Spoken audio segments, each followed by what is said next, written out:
Ritesh Upadhyay GS hub के online platform पे आप सभी का स्वागत करता हूं। दोस्तों, जो हम सीरीज चालू किए हैं एंशिएंट इंडिया में, उसी सीरीज में आज गुप्त काल का मैंने पहला पार्ट पढ़ाया था। आज इस पार्ट में हम देखेंगे गुप्तों का एडमिनिस्ट्रेशन कैसा था, सामाजिक स्थिति कैसी थी, प्रशासन में क्या क्या हुआ, अन्य धार्मिक नीति कैसी थी। इनको हम पूरा कल्चर वाले पार्ट को देखेंगे, कोशिश करेंगे जानने के लिए। थोड़ा सा मैं रिकॉल करा दूं, अभी तक हमने देखिए आपको स्टोन एज से लेकर लगातार एक एक टॉपिक पे हमने चर्चा किया और लगभग मेरा मेरा मेरा में जो मेन फोकस रहा है कि कॉन्सेप्ट आपके क्लियर हों। कॉन्सेप्ट क्लियर होंगे तो चीज़ें अपने आप आपको समझ में आनी चालू हो जाएंगी।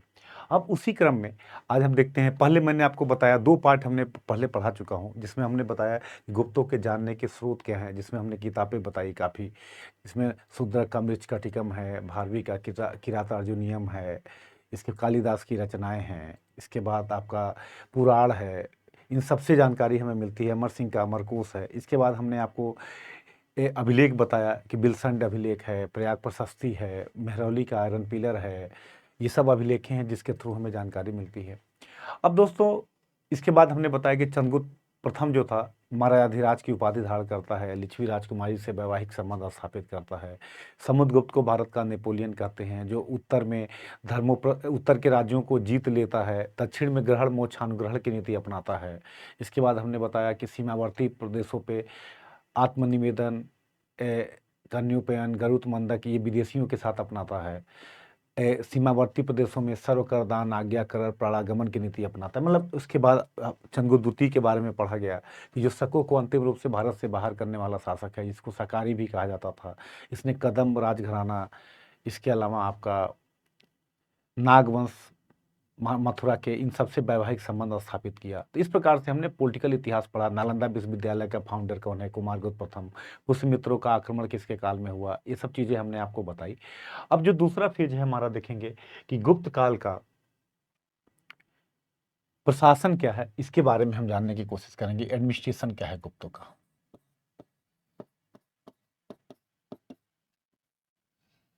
गुप्तों का प्रशासन कैसा था, एडमिनिस्ट्रेशन क्या था, इसको जानने की हम कोशिश करेंगे। इस टॉपिक पे हम देखेंगे। सबसे पहला पॉइंट अगर हम देखें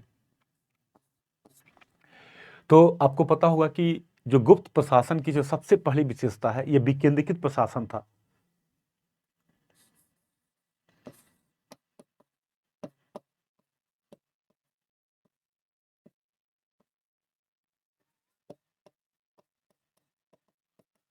डिसेंट्रलाइजेशन है।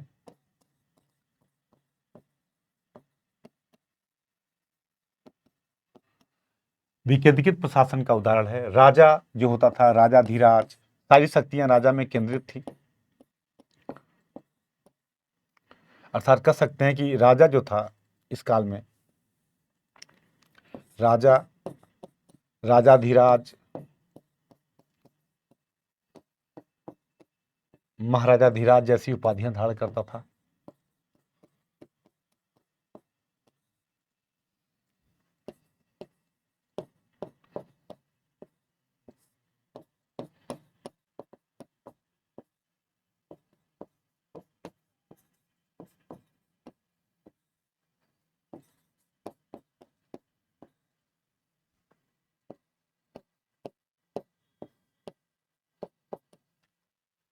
विकेंद्रीकृत प्रशासन का उदाहरण है राजा, राजाधिराज, महाराजाधिराज जैसी उपाधियां धारण करता था। अर्थात राजा और प्रजा के बीच में कई छोटे छोटे राजा आते थे। मैंने आपको बताया समुद्रगुप्त की नीतियां क्या है कि राज्यों को जीत के उनको लौटा दिया गया, अर्थात राजा वो बने रहे। तो ऐसे में क्या होगा, समुद्रगुप्त क्या हुआ, राजाओं का राजा हुआ। तो ये क्या दिखाता है कि मेन राजा मतलब कि अगर हम देखें तो अगर ये समुद्रगुप्त मेन राजा है और प्रजा के बीच में, प्रजा और राजा के बीच में कई छोटे छोटे राजा दिखाई देते हैं। क्योंकि आप देखो सीमावर्ती प्रदेशों पे क्या किया इसने, जीतने के बाद टैक्स लेके राज्य को लौटा दिया। तो उनका राजाओं का राजा रहा, अर्थात राजाधिराज, महाराजाधिराज जैसी उपाधियां धारण की। तो ये क्या दिखाता है, विकेंद्रीकृत प्रशासन को दिखाता है।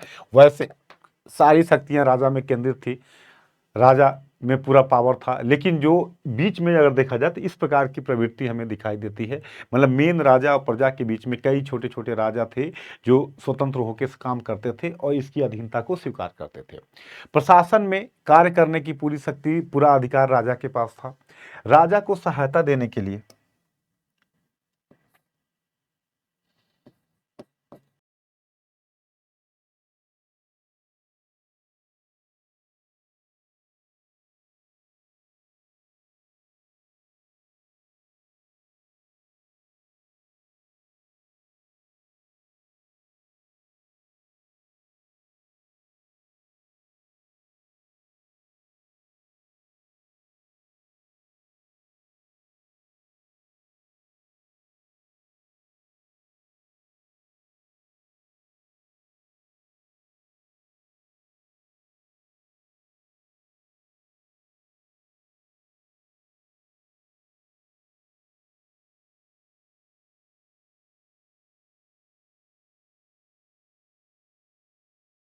हेरिडेटरी, मतलब कि अब एक नई परंपरा आ गई कि जैसे आप हैं, आपके बाद आपके लड़के को दिया जाएगा।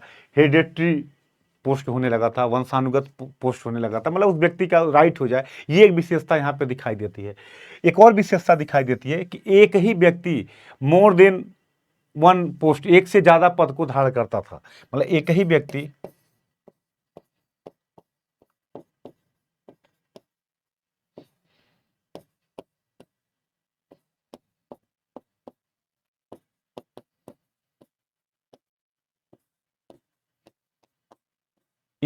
एक से अधिक पदों को धारण करता था।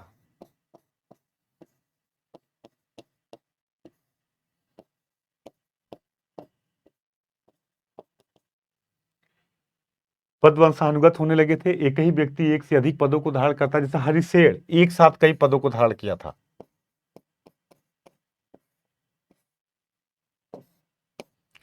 तो पद, ये देखिए, ये अंतर दिखाई देता है कि पद वंशानुगत होने लगे, एक ही व्यक्ति एक से अधिक पद को धारण करता था। नगद वेतन के साथ साथ भूमि अनुदान भी दिया जाने लगा।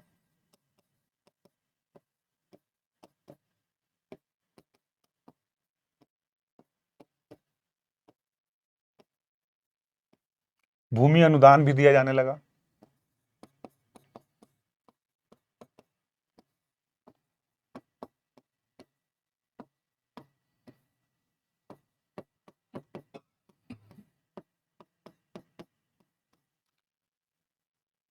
भूमि अनुदान, नगद वेतन के साथ साथ भूमि अनुदान भी दिया जाने लगा। ये इस काल में प्रवृत्तियां दिखाई देती हैं प्रशासन में। तो ये सभी प्रवृत्तियां अगर आप देखो तो विकेंद्रीकृत को और सामंतवादी प्रवृत्ति, अर्थात हम कह सकते हैं कि सामंतवादी प्रवृत्ति दिखाई देती है गुप्त प्रशासन में।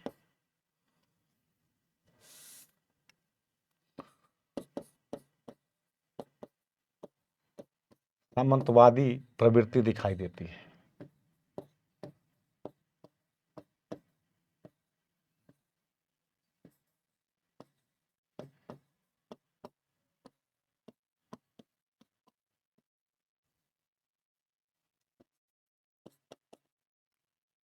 नगद वेतन के साथ साथ भूमि अनुदान दिए जाने लगा। और उसके बाद क्या देखते हैं कि एक तरीके से गुप्त प्रशासन, मतलब मौर्य प्रशासन और गुप्त प्रशासन में अगर अंतर देखें तो मौर्य प्रशासन में केंद्रीकृत प्रशासन दिखाई देता है, यहाँ विकेंद्रीकरण। तो अब देखिए इनकी नीतियां ही रही, सीधे जीत के समुद्रगुप्त की पॉलिसी देख लीजिए, पूरा नियंत्रण नहीं स्थापित किया। तो ये प्रवृत्ति यहाँ पे दिखाई देती है।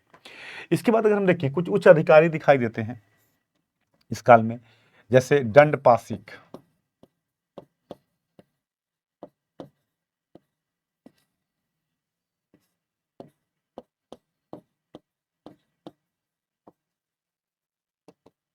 दंड पासिक, यह पुलिस विभाग का अधिकारी था।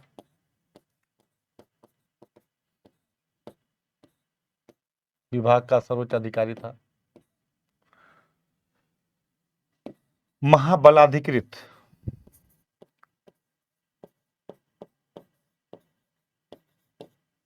महाबलाधिकृत,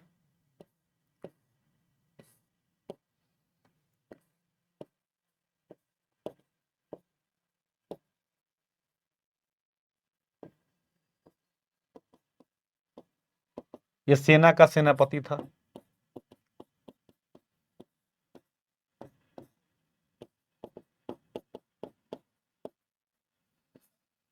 महाबलाधिकृत सेना का सेनापति था। इसके अलावा महासंधि विग्रहक,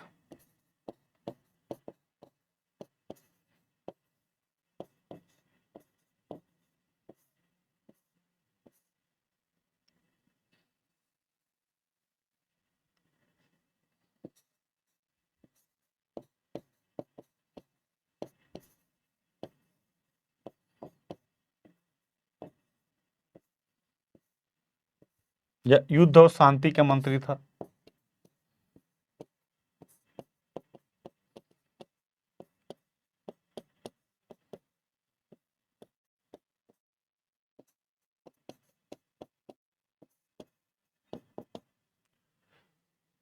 दंडपासिक पुलिस विभाग का था, महाबलाधिकृत सेना का सेनापति था, महासंधि विग्रहक युद्ध और शांति का मंत्री था। तो इस प्रकार से हम देखते हैं कि ये चीजें हमें यहाँ पे कुछ अधिकारी फेमस फेमस दिखाई देते हैं, जो ये हमें दिखाई देता है। इसके अलावा हम देखें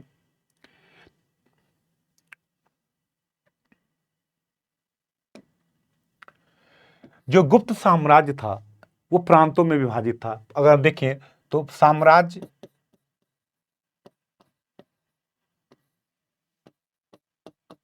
प्रांतों में विभाजित था।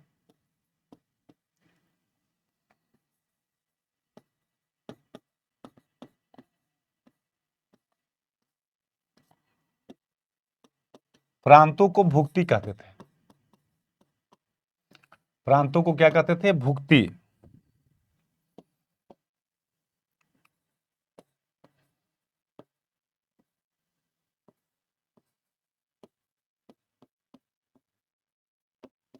प्रांतों को भुक्ति कहते थे और भुक्ति के शासक को उपरी कहा जाता था। उपरी कहते थे।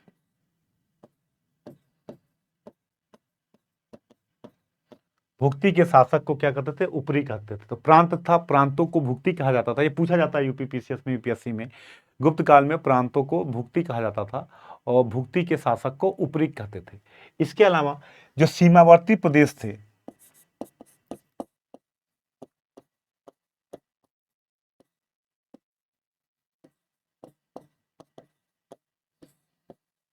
उनको देश कहते थे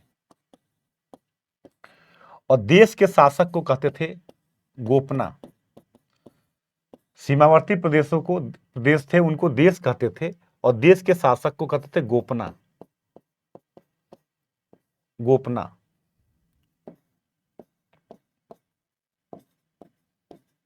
इनको कहा जाता था गोपना। मतलब प्रांतों को भुक्ति कहा जाता था, भुक्ति के शासक को उपरी कहते थे, सीमावर्ती प्रदेशों को देश कहा जाता था और देश के शासक को हम गोपना कहते थे। इस प्रकार से देखते हैं कि प्रांतों में खास करके राज परिवार के लोगों को बनाया जाता था, जो शासक जिसको उसको कर सके। कहीं कई बार स्थानीय लोगों को भी वरीयता दी जाती थी। तो दोनों चीजें चल रही थी। और इसके बाद प्रांतों के बाद जिला था।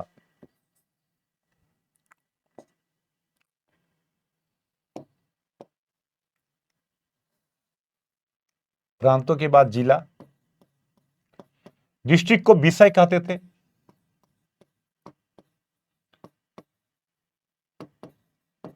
जिला को क्या कहते थे? विषय।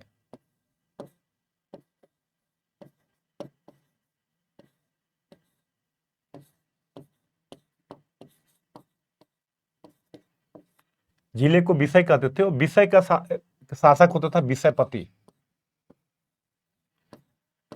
विषयपति। जिले का जो शासक था उसको कहते थे विषयपति। तो डिस्ट्रिक्ट को विषय कहा जाता था और विषय के शासक को कहते थे विषयपति। तो अगर हम देखें तो 3 इकाई हमने बताया कि राज्य जो है प्रांतों में विभाजित था। ध्यान दीजिएगा, प्रांतों में विभाजित था। प्रांत को क्या करते थे? भुक्ति।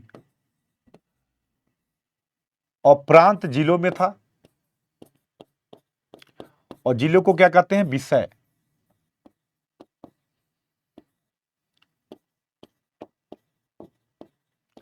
जिले को कहते थे विषय और विषय का शासक होता था विषयपति। और विषयपति की सहायता के लिए काफी इंपॉर्टेंट पॉइंट है, याद रखिएगा।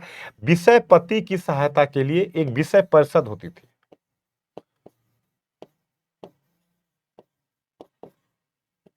विषय परिषद होती थी। विषयपति की सहायता के लिए एक विषय परिषद होती थी।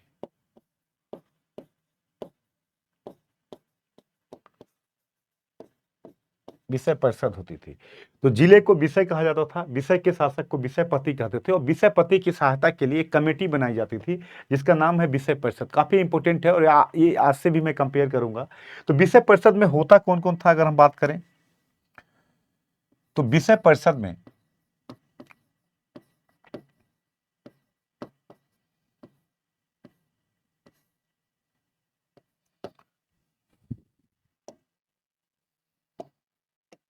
पहला था नगर सृष्टि।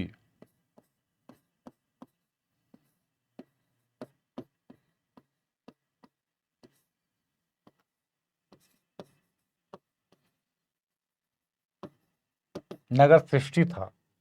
ये नगर के जो व्यापारियों का प्रतिनिधि था, उद्योग का प्रतिनिधि था, व्यवसाय का, हम कह सकते हैं कि नगर के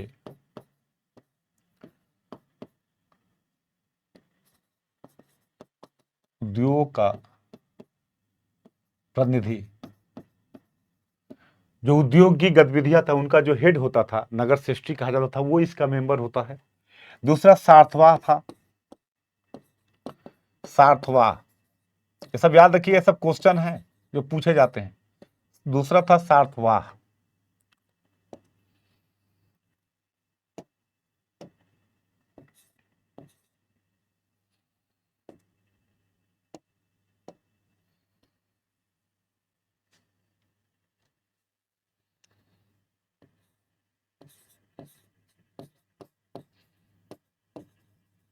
सार्थवाह था जो व्यवसायियों का प्रतिनिधि था, जो ट्रेडर्स थे, व्यवसायियों का प्रतिनिधि था ये।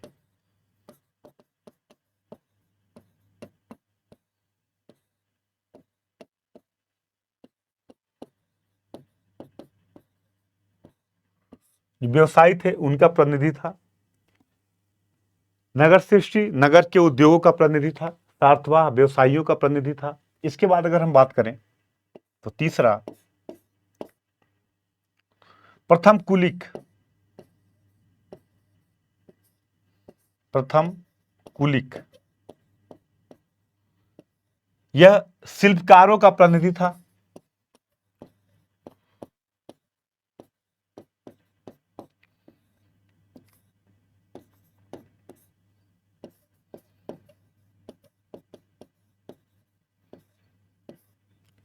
प्रथम कुलिक शिल्पकारों का प्रतिनिधि था। और कायस्थ,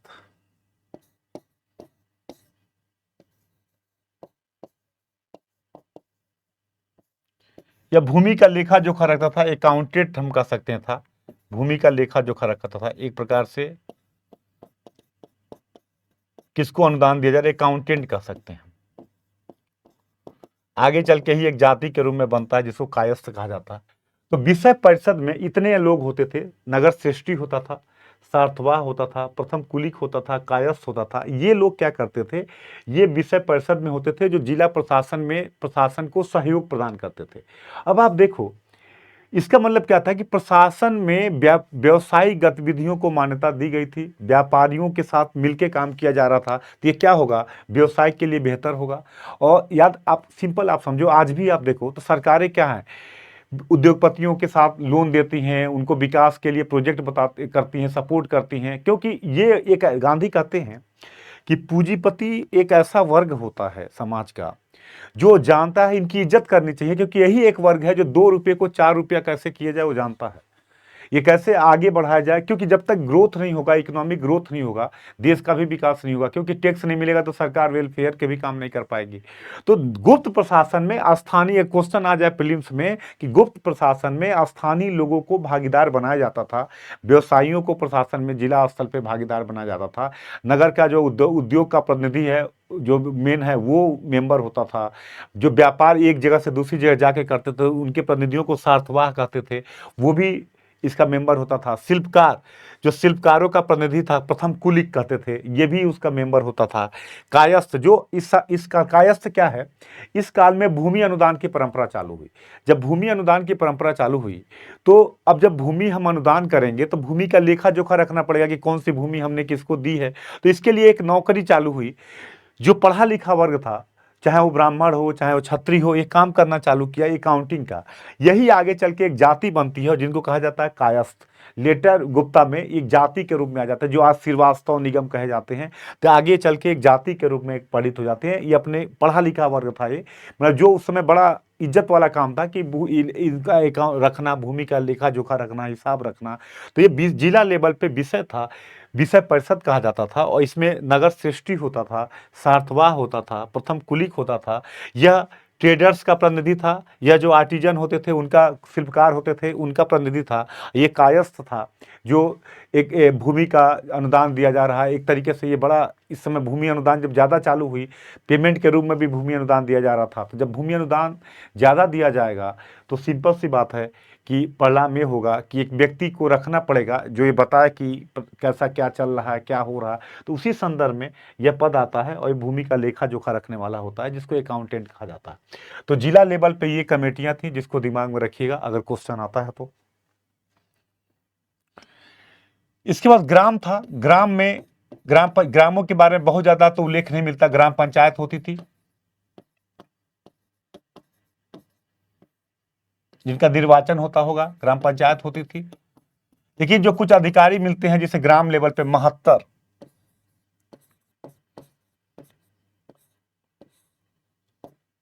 ये अधिकारियों का नाम मिलता है। ये होते थे यहाँ पे निचले लेवल पे, और ये अपना एक तरीके से गांव की व्यवस्था करना, गांव में गांव के विकास के लिए काम करना, ये सब ये लोग करते थे। तो इस प्रकार से गुप्त प्रशासन ऊपर से नीचे तक बना हुआ था। अगर हम देखें पूरे प्रशासन में तो कुछ नई प्रवृत्तियां दिखाई देती हैं।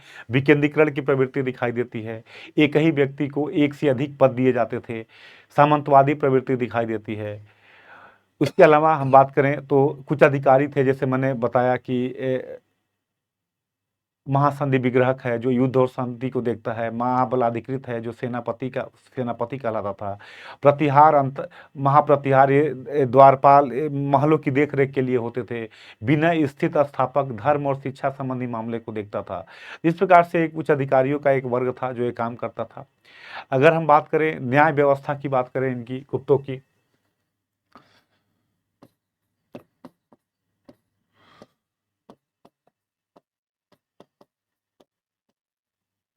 तो पहली बार अगर हम देखें न्याय व्यवस्था में,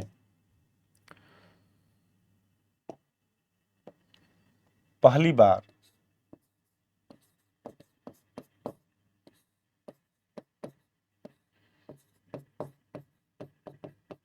दीवानी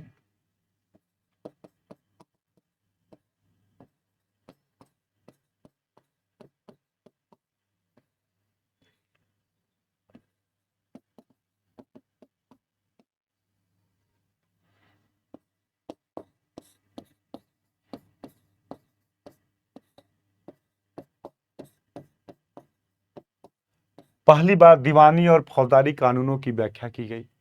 दीवानी और फौजदारी कानूनों को पहली बार यहीं पे परिभाषित किया गया। ये सबसे बड़ा इनका काम था। राजा मुख्य न्यायाधीश होता था। राजा की सहायता के लिए अधिकारीगण होते थे जो न्याय व्यवस्था में कार्य करते थे। अगर हम देखें मौर्य काल से तुलना करें तो दंड, मौर्यों के अपेक्षा दंड क्या थे? उदार थे। दंड उदार थे। इस बात को फाहियान ने भी कहा है कि इस काल में दंड उदार थे। मृत्यु दंड समानता नहीं दिया जाता था।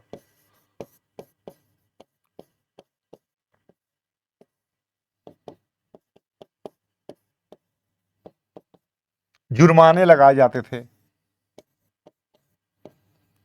शारीरिक दंड भी लगभग बहुत कम दिए जाते थे।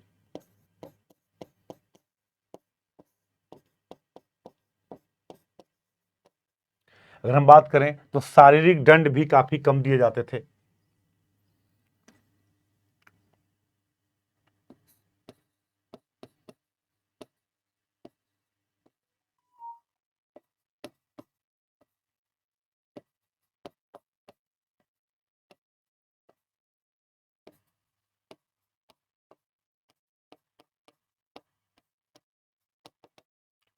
शारीरिक दंड भी काफी कम दिए जाते थे।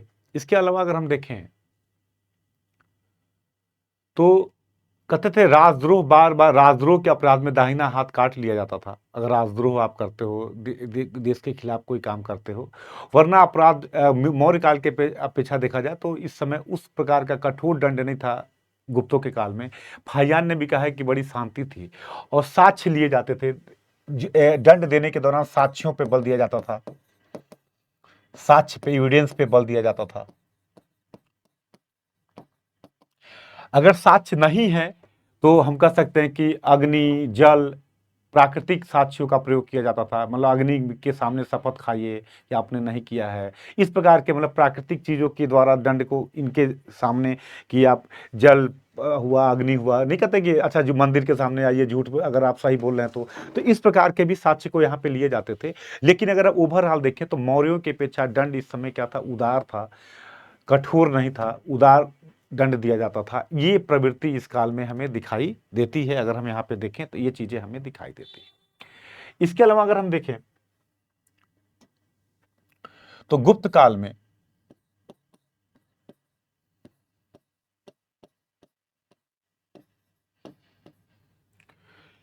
जो पूरे प्रशासन में गुप्त काल में राजस्व व्यवस्था की बात करें अगर हम, तो टैक्स 1/6 लगभग था, टैक्स लिया जाता था, कर थे। राज्य सिंचाई के लिए भी व्यवस्था करता था, सिंचाई की भी सुविधाएं दी जाती थी।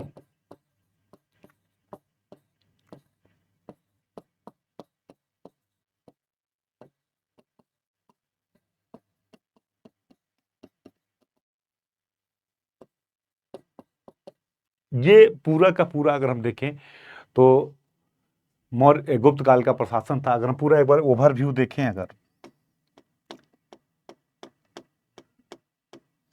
तो मैंने बताया कि गुप्त काल अगर आए तो विकेंद्रीकरण, मैंने बताया कि जब शक्ति पावर का विभाजन हो, तो मैंने शुरू में ही आपको देखिए कि अगर हम समुद्रगुप्त की पॉलिसी देखें तो दिखाई देता है कि प्रत्यक्ष नियंत्रण केवल उत्तर में रखा, अन्य जगह पे राज्यों को स्वतंत्र, मतलब राज्यों उनकी अपनी अधीनता को बनाए रखते हुए उनको स्वतंत्र रूप से काम करने का मौका दिया।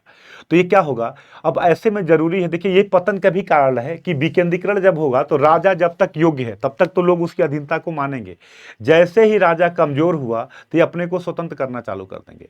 तो ये चीजें गुप्त काल में गुप्त प्रशासन की विशेषता दिखाई देती है। इसीलिए राजा धीराज, महाराजा धीराज जैसी उपाधियां धारण करते हैं। राजा में सभी शक्तियां थी।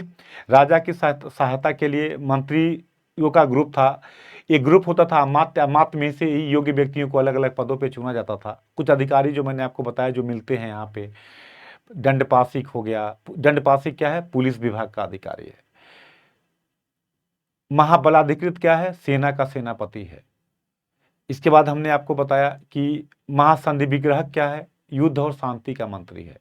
विनय स्थित स्थापक क्या है, यह धार्मिक और शैक्षणिक मामलों को देखने वाला है। प्रतिहार, महाप्रतिहार क्या है, इनको देखने वाले हैं।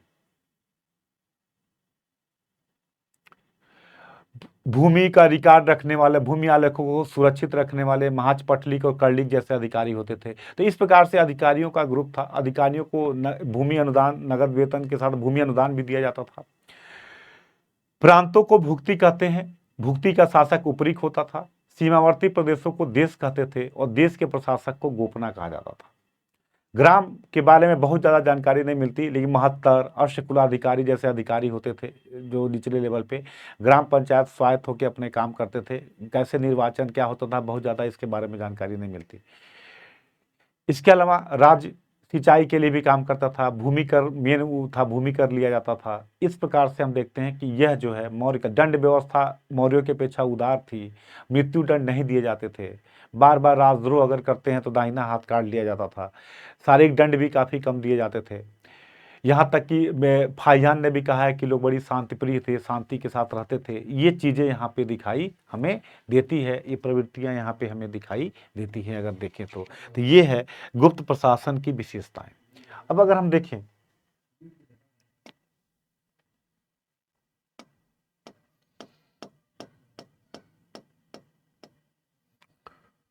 तो गुप्तकालीन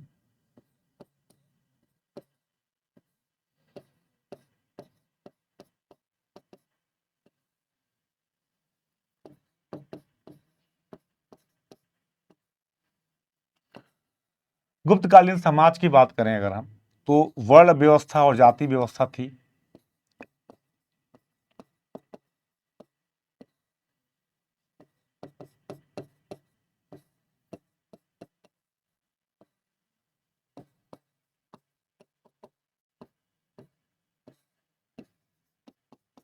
वर्ण व्यवस्था और जाति व्यवस्था थी।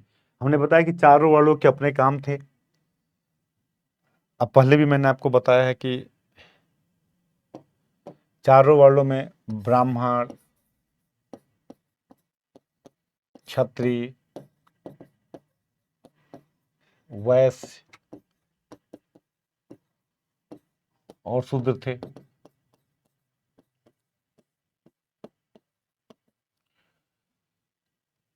चारों ब्राह्मणों की स्थिति अच्छी थी। ब्राह्मण की स्थिति अच्छी थी।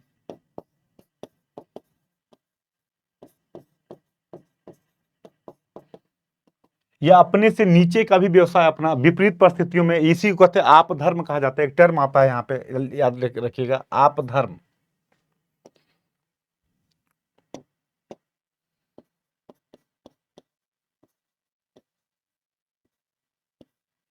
यह अपने से नीचे के भी व्यवसाय भी अपना सकते थे। ब्राह्मण चाहे तो व्यापार का काम कर सकता है, ब्राह्मण चाहे तो अदर काम भी कर सकता है। तो अपने से नीचे, विपरीत परिस्थितियों में अपने से भी नीचे का व्यवसाय अपना सकते थे। यही काम क्षत्रिय भी कर सकता था, वैश्य भी कर सकता था। तो इस प्रकार से फ्लेक्सिबिलिटी दिखाई देती है इस काल में, जीवन में, इन चीज़ों में, सामाजिक व्यवस्था में। शूद्र को भी, शूद्र कई जगह पर उज्जैन में प्रशासक के रूप में दिखाई देते हैं। शूद्रों को भी कृषि, पशुपालन, वाणिज्य का अधिकार मिला हुआ था।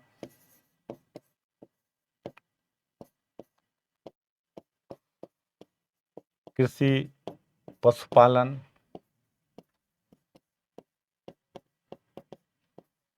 और वाणिज्य का अधिकार मिला हुआ था,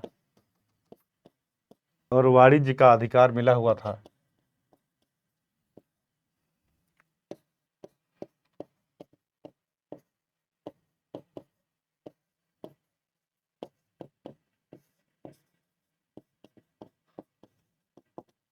तो हमने बताया कि वर्ण व्यवस्था और जाति व्यवस्था थी। वर्ण, ब्राह्मण, क्षत्रिय, वैश्य और शूद्र। ब्राह्मण की स्थिति अच्छी थी, विपरीत परिस्थितियों में आप धर्म अपना सकते थे, सेम यही क्षत्रिय भी कर सकते थे।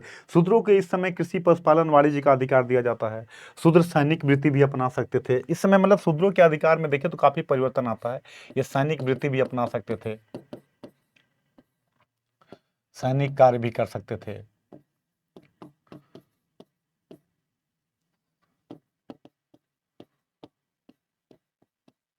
अगर देखिए तो वारामिहिर, जैसे कौटिल्य, वारामिहिर ने बृहद संहिता में अपने, अगर देखा जाए, वारामिहिर ने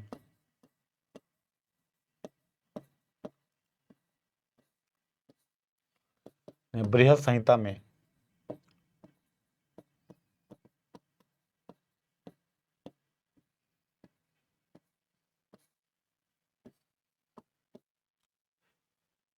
ब्राह्मण, क्षत्रिय, ब्राह्मण, क्षत्रिय, वैश्य और शूद्र के लिए अलग अलग मकानों के बारे में वर्णन किया है। और शूद्र के को मकानों के आधार पे भी भेदभाव, मकानों के आधार पे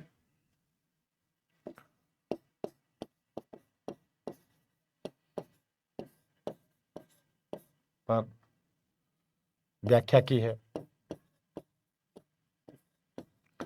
कहता है कि ब्राह्मण के घर में 5 कमरे होने चाहिए, क्षत्रिय में 4, वैश्य में 3 और शूद्र में 2 कमरे होना चाहिए। इसके आधार पे भी भेदभाव कौटिल्य और इन लोगों ने किया है। इसके अलावा न्याय व्यवस्था में भी कहा जाता है। अगर न्याय में देखें तो कहते हैं कि ब्राह्मण की परीक्षा तुला से होनी चाहिए,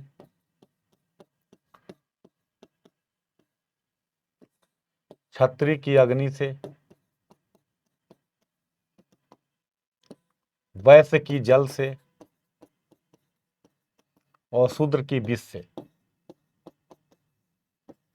इस प्रकार की भी व्याख्या की गई है। लेकिन ओवरऑल देखें तो शूद्रों की स्थिति में सुधार दिखाई देता है। कृषि, पशुपालन, वाणिज्य, सैनिक कार्य करने का इनका अधिकार दिया गया था। कई जातियां दिखाई देती हैं। दास प्रथा भी है यहाँ पे, दास प्रथा भी दिखाई देता है। दास प्रथा थी, जो युद्ध में बंदी बना लिए गए, जो या कर्ज नहीं दे पाए, तो ये परंपरा थी, यहाँ पे भी दिखाई देता है। अस्पृश्यता भी दिखाई देती है, अनटचबिलिटी भी थी। चांडाल, ऐसे लोग जो मांस वांस खाते हों, जो गलत कार्य करते हों, गांव के बाहर रहते थे, वो जब आते थे तो बजाते हुए आते थे। तो चांडाल, अस्पृश्य जातियां भी दिखाई देती हैं यहाँ पे, अस्पृश्य जातियां भी दिखाई देती हैं।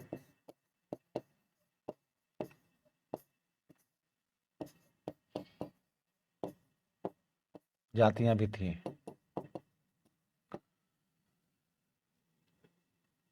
आपको तो ये देखा जाए तो वर्ण व्यवस्था भी थी, जातियां में कई प्रगुड़ी जातियां में बदलाव हो रहा था। अस्पृश्यता भी दिखाई देती है, दासता भी दिखाई देती है। शूद्रों की स्थिति में पहले से सुधार दिखाई देता है। तो ये परिवर्तन जो है, ये चीज़ें यहाँ पे हमें गुप्त काल के समाज में दिखाई देती हैं। ओवरऑल जो चीज़ें पहले चली आ रही थी वो चल रही थी। महिलाओं की स्थिति में देखें तो सबसे पहला यहीं पे दिखेगा भानुगुप्त के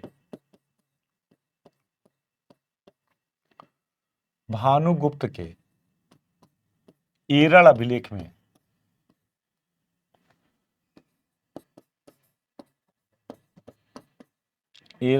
में सती प्रथा का साक्ष्य मिलता है।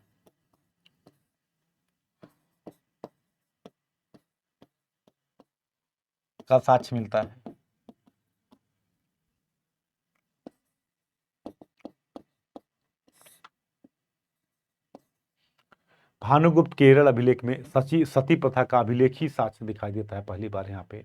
ओवरऑल अगर महिलाओं की स्थिति की बात करें तो ठीक थी, लेकिन हम देखिए अगर पहले की अपेक्षा तो गिरावट होगी, लेकिन आगे से जो और गिरेगी उसकी अपेक्षा अच्छी थी। कालिदास, मालती, माधव, अनसुईया विद्वान महिलाएं भी दिखाई देती हैं। जैसे मालती माधव चित्रकला की ज्ञाता थी, मालती माधव कालिदास के लेखों में मिलती हैं। मालती माधव, अनसुईया जो इतिहास की ज्ञाता थी, ये विद्वान महिलाएं मिली हैं।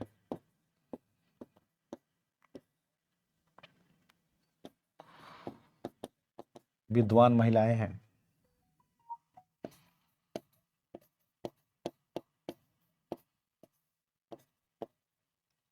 मालती माधव, अनसुईया जैसी विद्वान महिलाएं भी मिली हैं।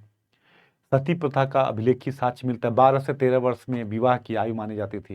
इस काम में देखा जाता है तो लगभग 12 से 13 वर्ष महिलाओं की विवाह की आयु थी।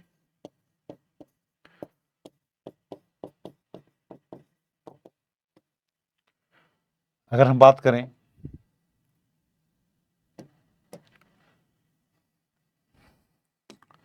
तो इनका उपनयन संस्कार नहीं होता था।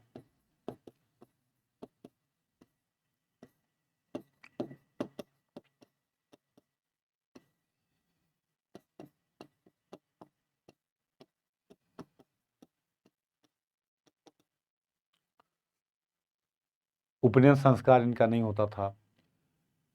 सामान्यतः सजातीय विवाह होते थे, लेकिन अंतरजातीय विवाह भी दिखाई देते हैं। सामान्यतः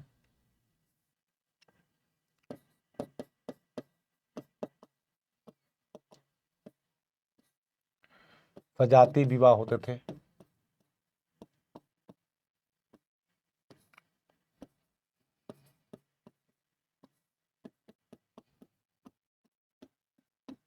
लेकिन अंतरजातीय विवाह भी दिखाई देते हैं।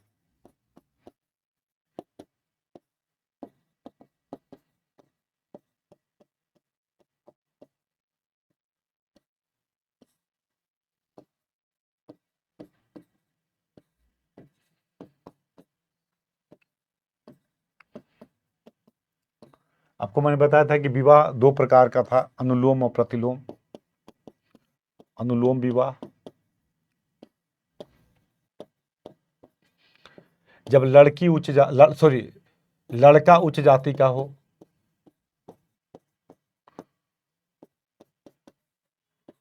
और लड़की निम्न जाति की हो, निम्न वर्ण की हो, निम्न वर्ण की हो और लड़का उच्च वर्ण का हो, इस विवाह को अनुलोम विवाह कहते थे। जैसे ब्राह्मण लड़का हो, क्षत्रिय लड़की हो, या क्षत्रिय लड़का हो, वैश्य लड़की हो, या वैश्य लड़का हो, शूद्र लड़की हो, तो ये अनुलोम विवाह होगा। इसको शास्त्र मान्यता देता था। प्रतिलोम विवाह जस्ट इसका उल्टा है।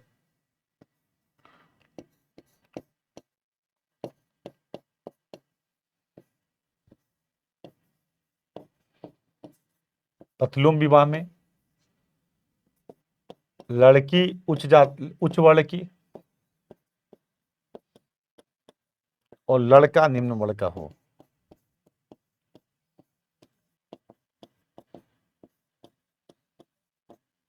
इसको प्रतिलोम विवाह कहते थे। इसको मान्यता शास्त्र नहीं देता था। तो ओवरऑल अगर देखें, आगे की तुलना करें पोस्ट गुप्ता में, तो महिलाओं की स्थिति ठीक थी। कुछ विद्वान महिलाएं पढ़ी लिखी भी दिखाई देती हैं। 12-13 वर्ष में इनकी विवाह हो जाता था। लेकिन सती प्रथा के साक्ष्य मिलते हैं, सती प्रथा दिखाई देता था। उपनयन संस्कार इनके नहीं होते थे। ओवरऑल महिलाओं की स्थिति आगे से जो और खराब होती उससे बेहतर थी। इसके बाद अगर हम देखें तो समाज में ये गुप्त काल के समाज में अगर सामाजिक व्यवस्था की बात करें तो ये चीजें हमें गुप्त काल के समाज में हमें यहाँ पे दिखाई देती है। इसके बाद जो दूसरा मुद्दा आता है दोस्तों हमारा कि गुप्त काल के समाज के बाद साहित्य में क्या परिवर्तन हुआ, गुप्त काल के साहित्य में मतलब अगर देखें कला साहित्य में क्या परिवर्तन हुआ, तो गुप्तकालीन साहित्य की बात करना जरूरी है क्योंकि इस काल में काफी विकास हुआ। गुप्तकालीन साहित्य में अगर हम बात करें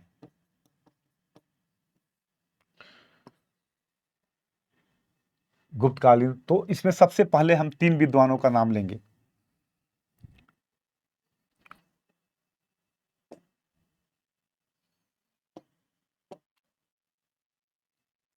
सबसे पहला हरिशेर, जो विद्वान था, संस्कृत का बड़ा विद्वान था हरिशेर, और ये हरिशेर कई पदों पे भी रहा। ये समुद्रगुप्त के समय था, समुद्रगुप्त के दरबार में, समुद्रगुप्त के समय था।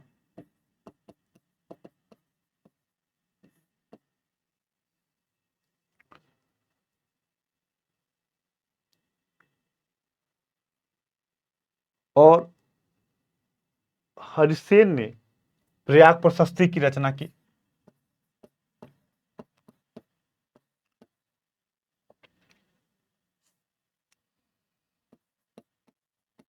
आपको मैंने बताया था कि ये प्रयाग प्रशस्ति चंपू शैली में आधा गद्य आधा पद्य में था। प्रयाग प्रशस्ति मैंने बताया था आधा गद्य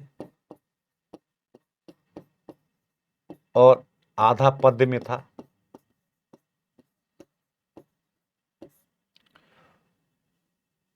समुद्रगुप्त के दिग्विजय के बारे में जानकारी मिलती है इससे।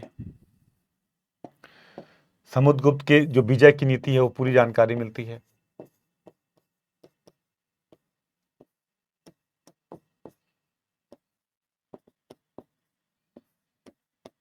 विजय की नीति की पूरी जानकारी मिलती है।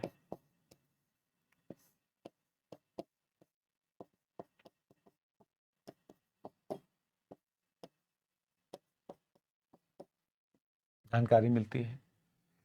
हरिसेन के बाद एक दूसरा था वीरसेन, जो चंद्रगुप्त द्वितीय के दरबार में था। वीरसेन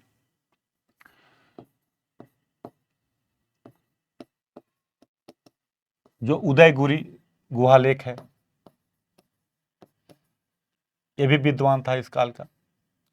तीसरा था वत्स भट्टी,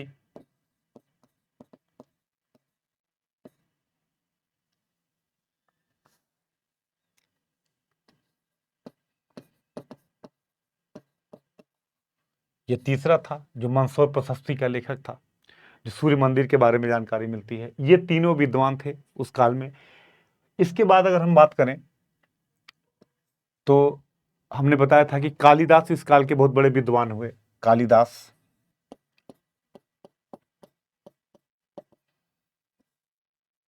जिन्होंने रघुवंश,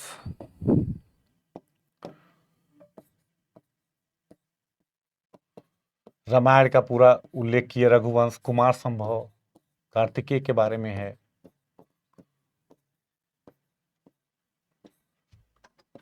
रघुवंश हो गया, कुमार संभव हो गया, उसके बाद मेघदूत,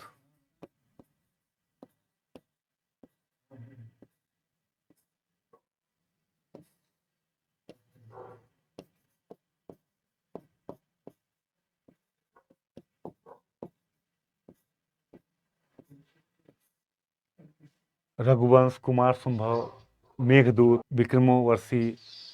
कालिदास इस काल के बड़े फेमस हो रहे। रघुवंश, कुमार संभव, मेघदूत। मेघदूत में विरह विरह को बहुत बेहतर तरीके से दिखाए हैं। रघुवंश में रामायण का क्यों किया गया है। इसके अलावा अभिज्ञान शकुंतलम,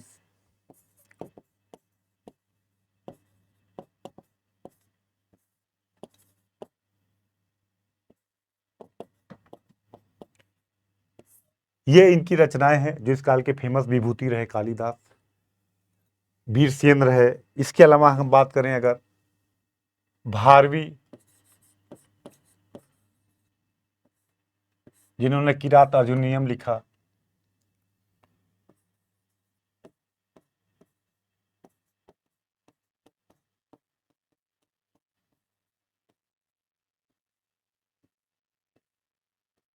भारवी का किरात अर्जुनियम अर्थ गौरव के लिए अपने फेमस है। ये भी बड़ी फेमस किताब है।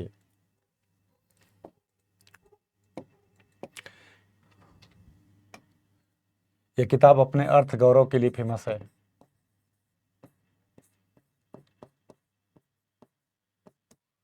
इसके अलावा हम देखिए शूद्रक की मृच्छकटिकम।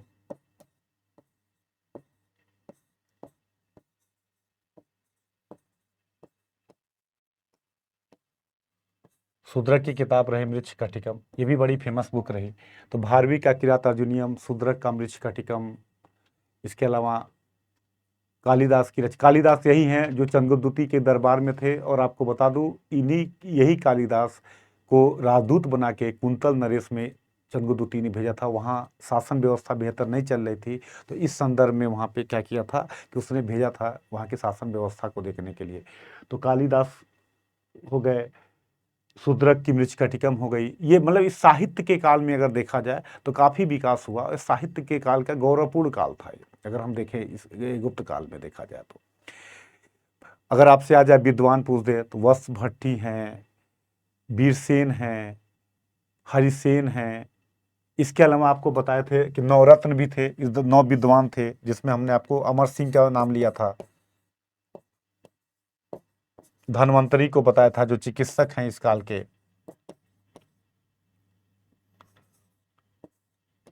इसी में एक फेमस थे वारामिहिर, जो ज्योतिष और गणित के विद्वान थे। वारामिहिर, वाराहमिहिर,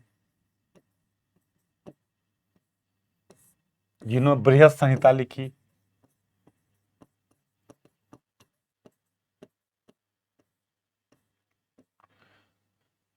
आर्यभट्ट, आर्यभट्ट ही लिखे।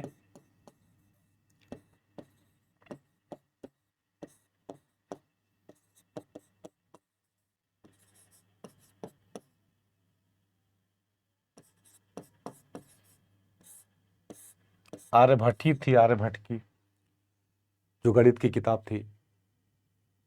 तो इस प्रकार से अब मेहरौली का आयरन पिलर अगर देखें आप, मेहरौली का लौह स्तंभ जो हमें बताता है कि अभी तक इतने 100 साल हो गए लोहे उस जंग नहीं लगा। तो लोहे पे जंग न लगे उसकी तकनीकी भी हमें थी। तो तकनीकी रूप से भी ये काल था, साहित्य के रूप से भी था, गणित और ज्योतिष के विकास में भी इस काल में विकास हुआ। तो इस प्रकार से देखते हैं तो साहित्य के क्षेत्र में गौरवपूर्ण काल दिखाई देता है। गुप्त ये पीरियड हमें दिखाई देता है, ये गौरवपूर्ण पीरियड दिखाई देता है। इसके अलावा हम देखें, अगर धर्म में देखें इस काल में धर्म में क्या विकास हुआ,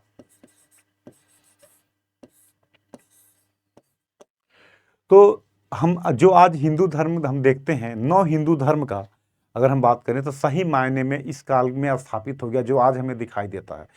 9 हिंदू धर्म जो आज कहते हैं, हिंदू धर्म में काफी विकास हुआ। हिंदू धर्म नए रूप में स्थापित हुआ।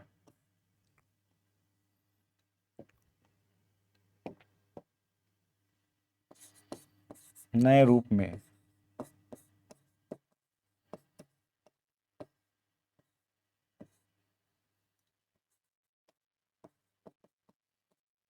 हिंदू धर्म एक नए रूप में स्थापित हुआ इस काल में। अगर हम देखें सबसे बड़ा मुद्दा अगर हम देखें यहाँ पे तो हमें कुछ चीजें दिखाई देती हैं कि शैव और वैष्णव धर्म का काफी विकास हुआ इस काल में। शैव धर्म और वैष्णव धर्म का काफी विकास हुआ। कुछ नई अवधारणाएं जो हमने बताया था कि लेटर मौर्य में आई और इस काल में पूर्णतः स्थापित हो गई, जिससे अवतारवाद की अवधारणा, जैसे अवतारवाद की अवधारणा,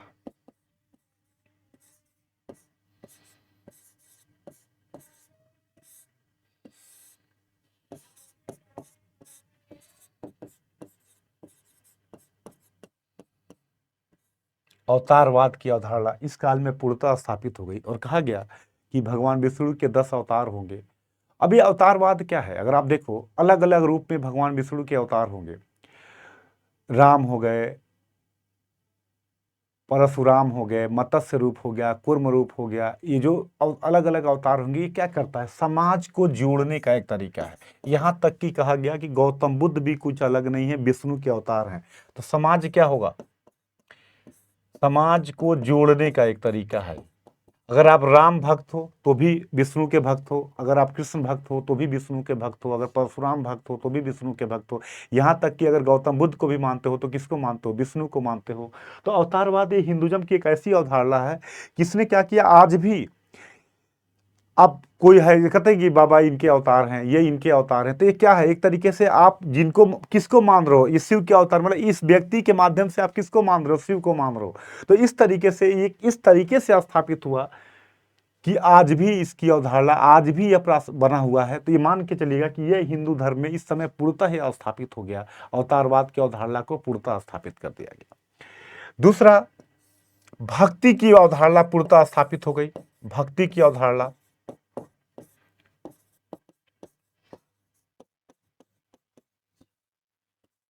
धारणा स्थापित हो गई।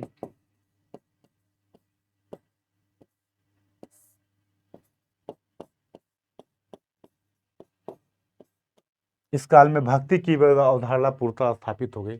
और भक्ति का मतलब क्या होता है, समर्पण। समर्पण मतलब कि भगवान के साथ। अब देखिए, भक्ति एक ऐसा कॉन्सेप्ट है, जैसे हम वैदिक धर्म की बुराई क्यों हुई, पहले अगर हम देखें तो वैदिक धर्म की बुराई, वैदिक धर्म पे समस्या तब आई जब कर्मकांड बढ़ गए। कर्मकांड बढ़ गए, पशुओं की बलि दी जाने लगी। जब ये चीज़ें होने लगी तो जैन और बुद्धिज्म आए, लोग विरोध करना चालू कर दिए, ये इकोनॉमिक डेवलपमेंट में बाधक बन रहा है। यहाँ भक्ति का क्या है, भक्ति मतलब भगवान, मतलब हम कहें कि व्यक्ति और भगवान के बीच में कोई नहीं आएगा, आप सीधे भगवान की भक्ति करिए। यहाँ न किसी कर्मकांड की जरूरत है, न कहीं जाने की जरूरत है। आप भगवान का नाम लीजिए, समर्पण करिए अपने आप को 100%, भगवान आपकी बात सुनेंगे। अब बताओ, इतनी बड़ी ये अवधारणा ऐसी है आज भी। आप सोचिए, ये स्थापित हो गया, इस्लाम आया, क्रिश्चियन मिशनरियाँ आई, लेकिन ये ऐसी अवधारणा है कि हिंदुज्म को कोई खतरा नहीं आया। क्योंकि भक्ति भक्ति में क्या, अब आपको किसी की जरूरत नहीं है, आप किस जाति के हैं, किस बड़े जाति के हैं, छोटे जाति के हैं, किसी से कोई लेना देना नहीं। आप सीधे भगवान का नाम लीजिए, भगवान आपकी बात सुनेंगे। जब ये कॉन्सेप्ट आ गया तो जाहिर सी बात है कि अब यहाँ जितनी बुराइयां थी सब इसको ये दूर कर देता है। अब किसी तीसरे मीडिएटर की, कहीं जाने की, कुछ करने की कोई ज़रूरत ही नहीं है। आप सीधे सीधे भगवान का नाम लीजिए, भगवान आपकी बात सुनेंगे। अब बताइए, इससे बड़ी अवधारणा क्या होगी। ये ऐसी आगे चल के देखिएगा, दक्षिण में अलवर और नैनार आए। अलवर वैष्णव संत कहलाए, नैनार शैव संत कहलाए। इन लोगों ने इसका बढ़ावा दिया, विकास हुआ। तो यह एक ऐसी अवधारणा आई भक्ति की कि जब तक रहेगा, भक्ति आंदोलन जो हम कहते हैं आगे चल के चालू हुआ, निम्न जाति आंदोलन चालू हुआ, भक्ति आंदोलन जो कहते हैं, मतलब आप भगवान का नाम लो, किसी प्रकार के ऊंचे बड़े नीचे नहीं, कुछ नहीं करना है, आप भगवान का नाम लीजिए, अनकंडीशनल भगवान से प्यार करिए, आप देखिए भगवान आपकी बात सुनेंगे। मतलब व्यक्ति और भगवान के बीच में सीधे जोड़ दिया गया, समर्पण कर दे व्यक्ति भगवान के सामने। तो भक्ति की कितना शानदार अवधारणा आया। और ये ऐसी अवधारणा है कि आज भी व्यक्ति को आशा देती है, उम्मीद देती है, प्रेरित करती है अवधारणा कि व्यक्ति आगे कैसे काम करे। तो भक्ति की अवधारणा इस समय आई, अगर हम देखें। और इस समय जितने विवाद थे उनको अगर देखें तो एक तरीके से सुलझाने का भी काम किया गया। अब जैसे आपके दिमाग में एक बात जरूर आएगी, जैसे मान लो कोई शिव को मानता है। शैव और वैष्णव संप्रदाय हिंदू धर्म में तेजी से पॉपुलर हुए। शैव और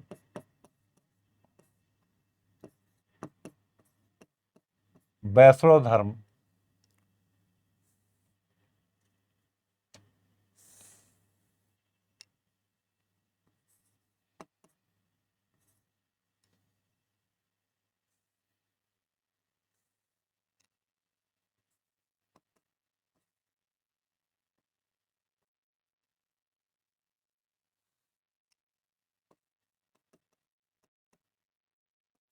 शैव और वैष्णव धर्म तेजी से पॉपुलर हुए।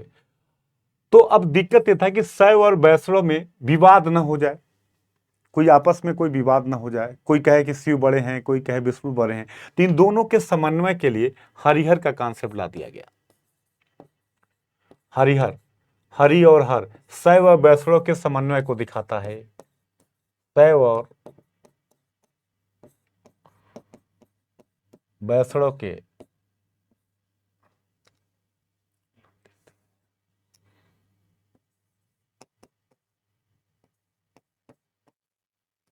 शैव और वैष्णव के समन्वय को दिखाता है।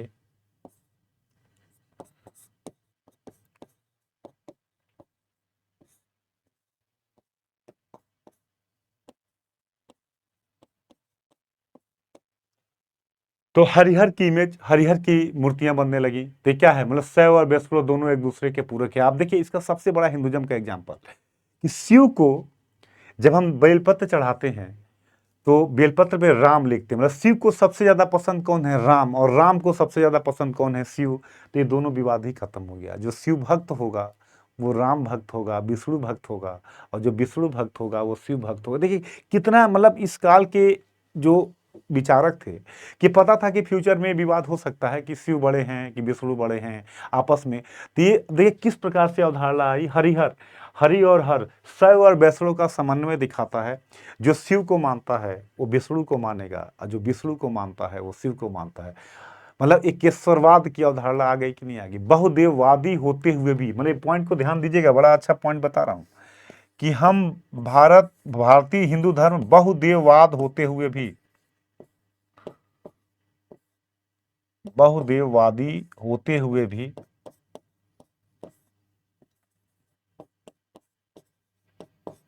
हम कहा जाते हैं, एक ईश्वरवाद की तरफ जाते हैं।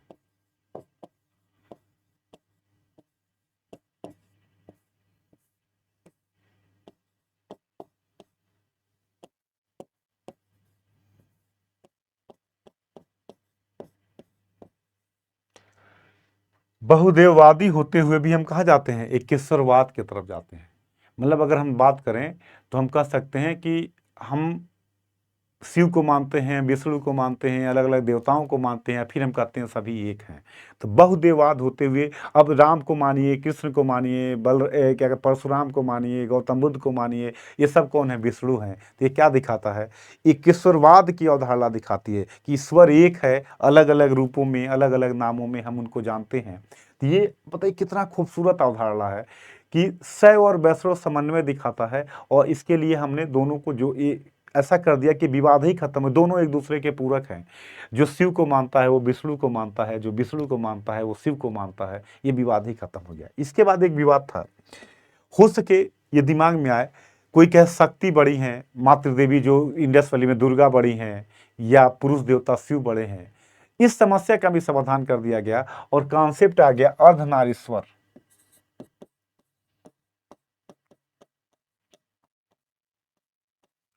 अर्धनारीश्वर ये शिव और शक्ति का समन्वय है।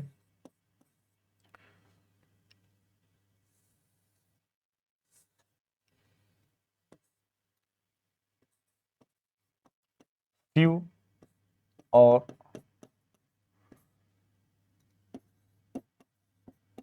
शक्ति का समन्वय है।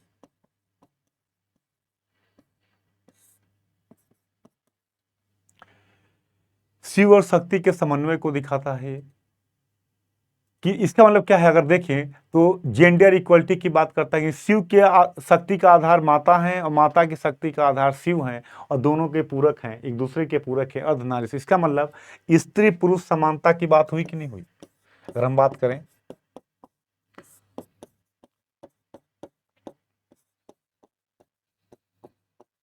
या स्त्री पुरुष समानता को दिखाता है कि नहीं दिखाता है। अब सोचिए कितना यूनिक, मतलब तो ये, इसके अलावा त्रिदेव का कॉन्सेप्ट आ गया,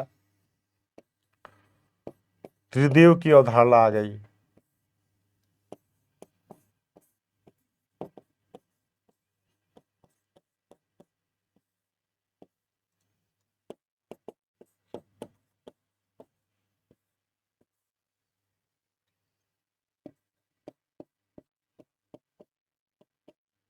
ब्रह्मा विष्णु महेश, त्रिदेव की अवधारणा आ गई, इसको ला दिया गया। मतलब अगर हम बात करें तो हिंदुज्म, जो नौ हिंदू धर्म, जो आज जितने भी कॉन्सेप्ट आपको दिखाई देते हैं नौ हिंदुज्म के, वो सब कुछ इस समय स्थापित हो गया, जो आज हमें दिखता है।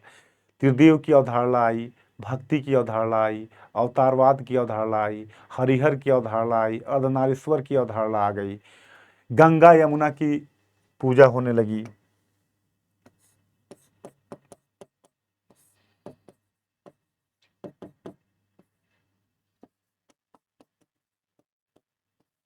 शक्ति की पूजा,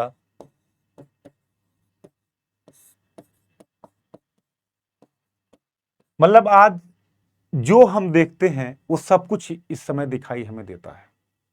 जो कुछ हमें देखते हैं वो सब कुछ हमें यहाँ पे इस काल में दिखाई देता है। नौ हिंदू धर्म कहते हैं कि गुप्त काल में जो स्थापित हुआ, गुप्त काल की देन है, जो आज तक हमें दिखाई दे रहा है। आज भी देखिए हम भक्ति की अवधारणा को मानते हैं, अवतारवाद की अवधारणा को मानते हैं, त्रिदेव की अवधारणा को मानते हैं, अर्धनारीश्वर हरिहर के रूप में समन्वय को भी दिखाया गया कि किसी प्रकार का कोई विवाद, कोई मतभेद न रहे। तो इस प्रकार से यह चीजें इस काल में, और वैष्णव, ये गुप्त काल, ये गुप्त जो होते थे वैष्णव धर्म को मानते थे, इनका गरुड़ इनका राजकीय चिन्ह था। इस प्रकार से हिंदू धर्म में शैव वैष्णव धर्म का काफी विकास हुआ इस काल में। अगर हम बुद्धिज्म की बात करें तो बुद्धिज्म में, महायान में आपको एक नया संप्रदाय विज्ञानवाद या योगाचार जो मैंने बताया था, एक संप्रदाय का विकास हुआ। आगे बुद्धिज्म में कई प्रकार के आप देखिएगा, हमने बताया था कि वज्रयान जैसा एक संप्रदाय आ गया जो तंत्र मंत्र की बात करना चालू कर दिया, तंत्रयान संप्रदाय आ गया। तो इस प्रकार से बुद्धिज्म में, जो बुद्धिज्म मैंने बताया था पहले कि जो जिस कारण से बुद्धिज्म आया था, अब बुद्धिज्म में कई प्रकार की समस्याएं आने लगी। फिर भी बौद्ध धर्म का भी विकास हुआ। आपको याद होगा फाहियान आया, पेंसांग आया, बौद्ध धर्म का भी विकास रहा। जैन धर्म जैसे था वैसे चलता रहा। इस प्रकार से धार्मिक सहिष्णुता का भी काल था, धार्मिक विकास का भी काल था, और नौ हिंदू धर्म के लिए काफी महत्वपूर्ण था, जो इस काल में जाके यहाँ पे स्थापित हो गया। तो ये इस काल में धार्मिक विकास हुआ। अगर हम बात करें तो यहाँ पे एक नया देखिएगा, मंदिर निर्माण की परंपरा चालू हो गई।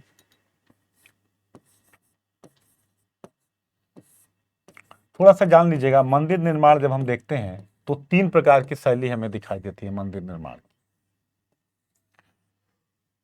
एक होता है नागर शैली,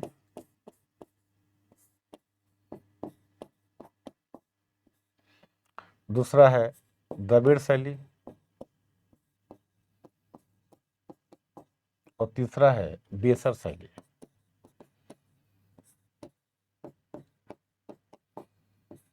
नागर शैली, द्रविड़ शैली, बेसर शैली। उत्तर भारत के मंदिरों को नागर शैली को कहा जाता है। जो उत्तर भारत के मंदिर थे,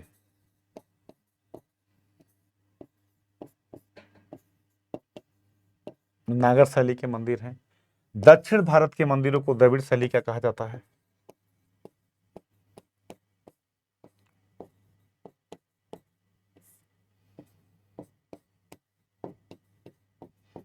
के मंदिरों को द्रविड़ शैली का मंदिर कहा जाता है। और बेसर शैली नागर और द्रविड़ का,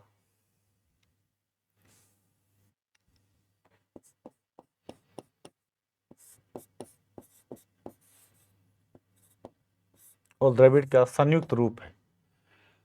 तो उत्तर भारत के मंदिरों को नागर शैली, दक्षिण भारत के मंदिरों को द्रविड़ शैली, और बेसर नागर और द्रविड़ का स्वरूप है। इस काल में देखते हैं उत्तर भारत में इन मंदिरों का निर्माण चालू हो गया। अगर हम देखें तो गुप्त काल में देवघर का दशावतार मंदिर,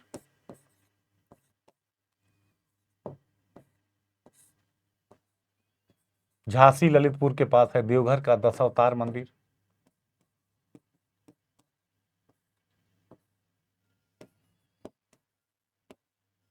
देवघर का दशावतार मंदिर, भूमरा का शिव मंदिर,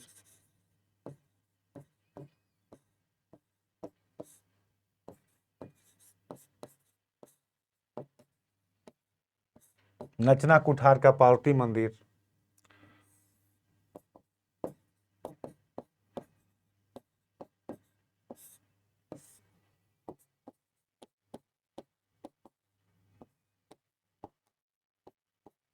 ये सब मंदिर निर्माण चालू हो गए, मंदिरों का निर्माण चालू हो गया इस काल में। मंदिर टेम्पल आर्किटेक्ट हमें दिखाई देता है। अगर हम बात करें मंदिर निर्माण में विशेषताओं की बात करें तो सबसे पहली विशेषता है शिखर होगा। नागर शैली के मंदिरों में देखिएगा शिखर दिखाई देगा, शिखर वाले मंदिर दिखाई देंगे। ऊपर अगर नहीं होगा, कुछ नहीं होगा तो शिखर बना दिया जाएगा। तो शिखर हो गए। मुख्य देवता जो होते थे शिखर के एकदम नीचे होते थे, जहां मुख्य देवता होते थे उसको गर्भगृह कहा जाता है। बॉम्ब हाउस, गर्भगृह, जहां मुख्य देवता रहते थे।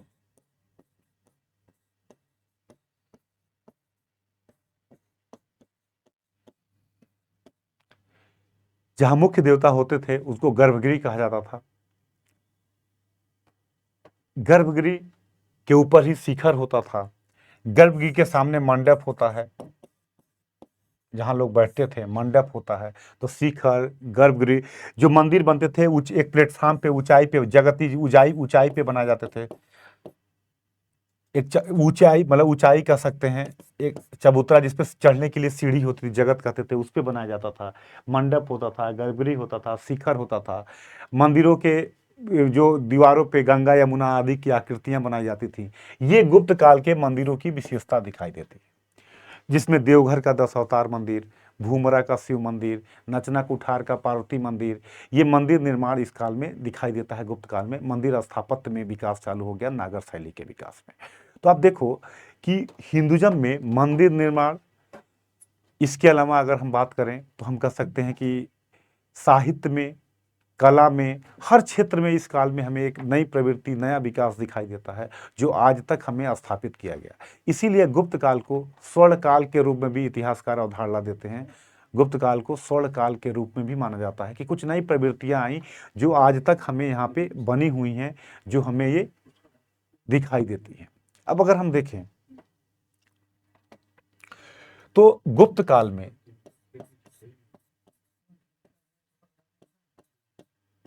अगर हम देखें तो सबसे पहले अगर हम एक फ्रेम देखें तो साहित्य में विकास दिखाई देता है। साहित्य में अगर इस फ्रेम में देखें तो साहित्य में हमने आपको बताया कि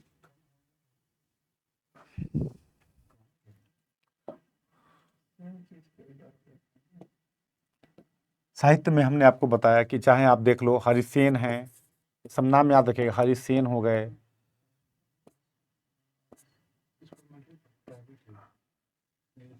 वीरसेन हैं, वत्स भट्ट हैं,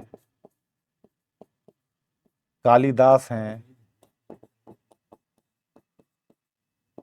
भारवी हैं, शूद्रक हैं, वात्सायन का कामसूत्र लिखा गया, वात्सायन है। ये सब साहित्य की विभूतियां हैं जो इस काल में हमें दिखाई देती हैं। सबको मैंने बताया, हरिसेन का प्रयाग प्रशस्ति है, वीरसेन का उदयगिरी है, मंसूर है, कालिदास की रचनाएं बताया मैंने, भारवी का किरात अर्जुनियम है, शूद्रक का मृच्छकटिकम है, वात्सायन का कामसूत्र है। तो साहित्य के काल में भी इस काल में विकास हुआ, संस्कृत भाषा का खूब विकास हुआ, तो साहित्य के लिए भी ये गौरवपूर्ण क्षण था। अगर हम देखें विज्ञान में, तो विज्ञान में हमने बताया आर्यभट्ट हुए,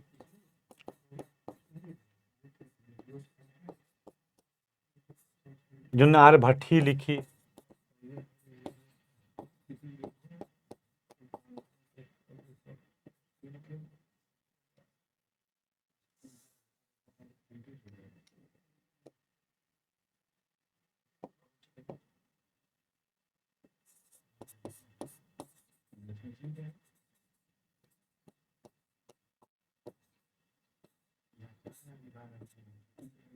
आर्यभट्ट हो गए। इसके बाद हमने आपको बताया वारामिहिर हो गए,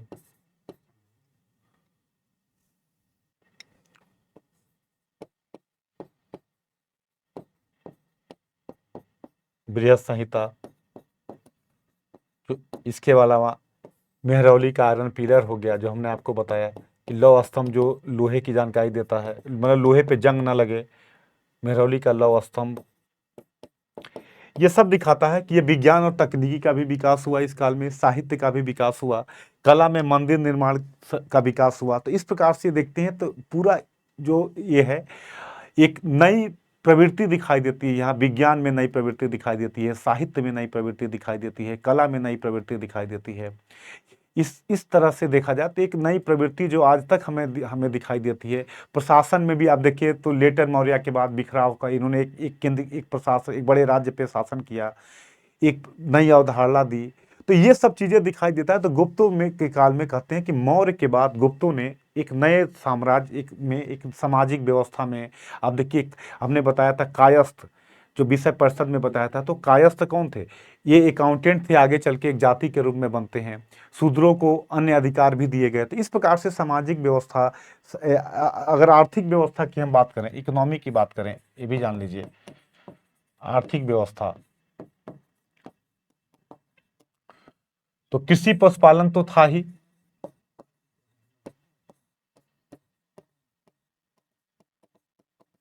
हमने आपको बताया था कि कृषि पशुपालन की गतिविधियां थी। कृषि के लिए, सिंचाई के लिए व्यवस्था किया जाता था। स्कंदगुप्त ने सुदर्शन झील का पुनर्निर्माण कराया था, तो सिंचाई के लिए व्यवस्थाएं की जाती थी। इसके अलावा उद्योग में अगर हम बात करें, इंडस्ट्री में, तो कपड़ा उद्योग था,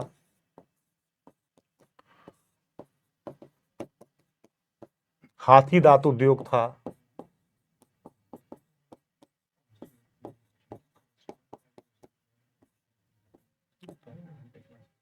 कपड़ा उद्योग, हाथी दांत उद्योग, इसके अलावा जहाज रानी उद्योग,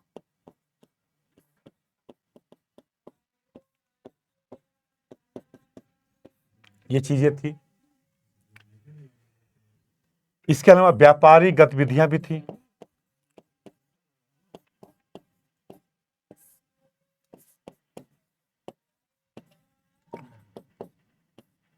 कई श्रेणियां मिलती हैं, आप देखिएगा, व्यापारिक गतिविधियां भी थी। जैसे हम कहते हैं कि व्यापारियों की अपनी श्रेणी होती थी, उनके नियम कानून होते थे।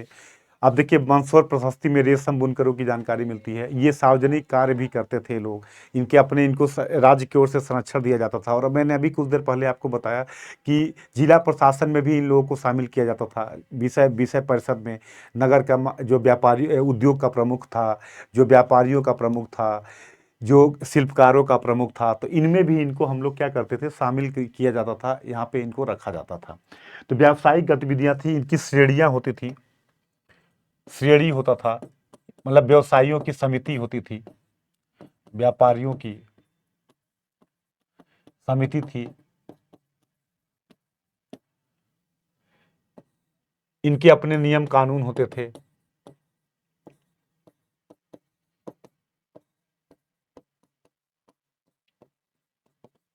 व्यापारियों की समिति थी, इनके अपने नियम कानून थे, इनको राज्य की ओर से मान्यता दी जाती थी। ये कई प्रकार के सार्वजनिक कार्य भी करते थे। जिससे आपको याद होगा, मैंने बताया था कि मंदसौर प्रशस्ति रेशम बुनकरों की जानकारी देता है। ये मंदिर के लिए सार्वजनिक कार्य करते थे। तो अलग अलग प्रकार की श्रेणियां थी। इंदौर में तैलिक श्रेणी थी, उज्जैन में अनाज के व्यापारियों की श्रेणी थी, कौशाम्बी में गंधकों की श्रेणी थी, मथुरा में आटा पीसने वालों की श्रेणी थी।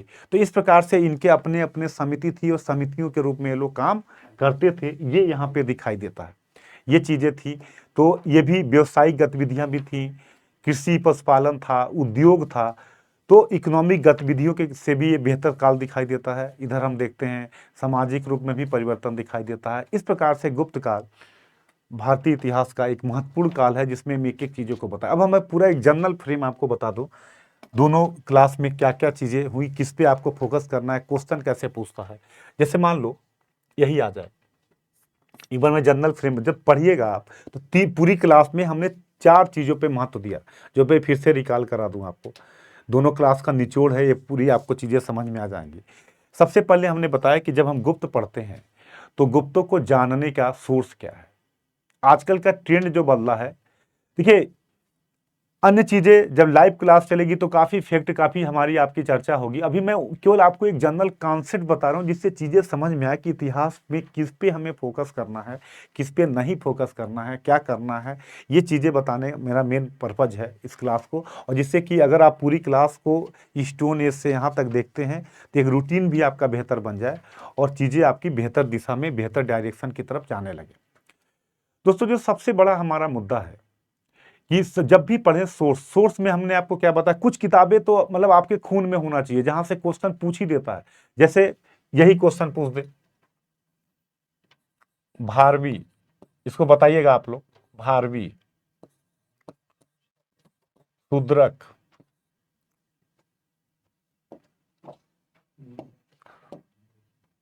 वात्सायन,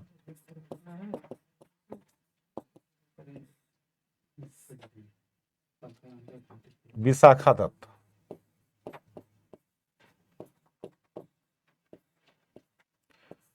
भारवी, शूद्रक, वात्सायन, विशाखा दत्त। अब आ जाए मृच्छकटिकम, इसको बताइएगा आप लोग, मृच्छकटिकम,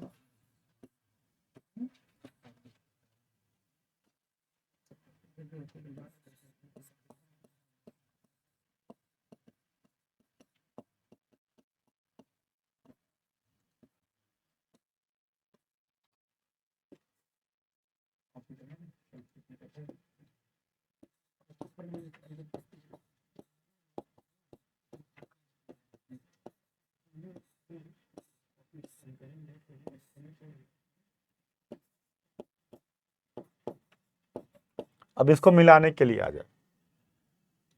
भारवी, शूद्रक, वात्सायन, विशाखादत्त, मृच्छकटिकम, किरात अर्जुनियम, देवी चंद्रगुप्तम, कामसूत्र। अब ये क्वेश्चन आ जाए तो अब ये पूछा गया, मतलब जितना मैं बताऊंगा ये सब क्वेश्चन आए हुए हैं और आपको जब क्लास में के दौरान इन चीजों पे ध्यान देना है। तो भारवी के कौन है? किरात अर्जुनियम, मतलब ए का कौन होगा? दूसरा। ए का क्या हो गया? दूसरा। भारवी का क्या हो गया? किरात अर्जुनियम।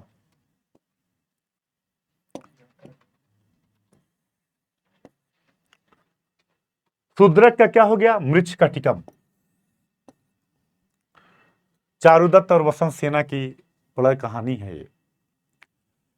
और इसके बाद इन दोनों की प्रेम का वर्णन किया गया है कि कैसे, मतलब देखिए प्रेम शुरू से रहा है। मतलब पूरे साहित्य में आप जब पढ़िए संगम काल पढ़िएगा तो उसमें आता संगम, दक्षिण के इतिहास में दो ही चीजों का महत्व रहा, अहम और पुरम, प्रेम और युद्ध। आज भी साउथ की मूवी में दो ही चीज दिखाया जाता है, या तो युद्ध दिखाया जाएगा या प्रेम दिखाया जाएगा। देखिएगा साउथ की मूवी हम क्यों रीमेक करते हैं? क्योंकि साउथ के कल्चर में है, उनके संगम साहित्य का दो ही विषय है, अहम और पुरम।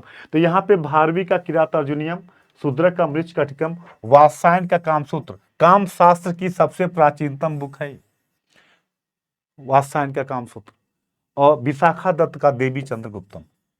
ये मान के चलिए कि हर साल एक आध पॉइंट इसमें कोई ना कोई देखिए किताबें पूछी जाती हैं। तो सबसे पहला पोर्शन आपको इनमें ध्यान रखना है, इन किताबों के बारे में इस पोर्शन को हमें ध्यान देना है कि ये दिमाग में हमारे रहे। इसके बाद अगर दूसरे तो मतलब ए का दूसरा हो गया, बी का पहला हो गया, सी का चौथा हो गया और डी का दूसरा हो गया। इस प्रकार से क्वेश्चन आपको मिलेंगे। इसके अलावा अगर हम देखें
कुमारगुप्त, समुद्रगुप्त, स्कंदगुप्त और चंद्रगुप्त द्वितीय।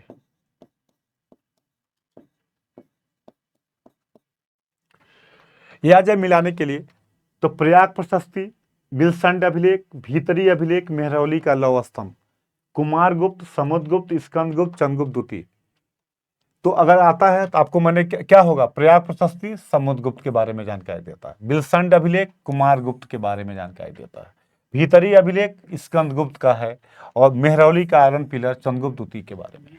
तो इस तरीके से भी क्वेश्चन आते हैं। अब इसी में अगर पिछला हम पढ़े हो, नासिक अभिलेख को रख दे, अलग अलग अभिलेखों को रख दे, तो इस प्रकार के भी क्वेश्चन आते हैं जो हमें दिमाग में रखना है। इसके अलावा अगर पूछ दे कि चंद्रगुप्त द्वितीय ने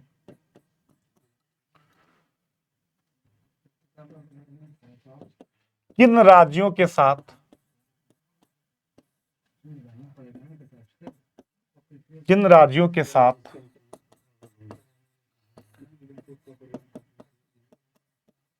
वैवाहिक संबंध अपनाया?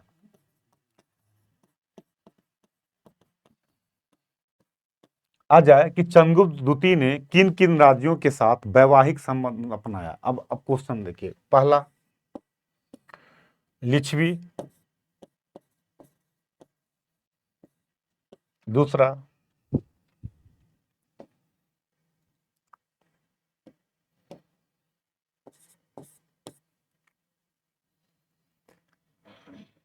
कदम्ब,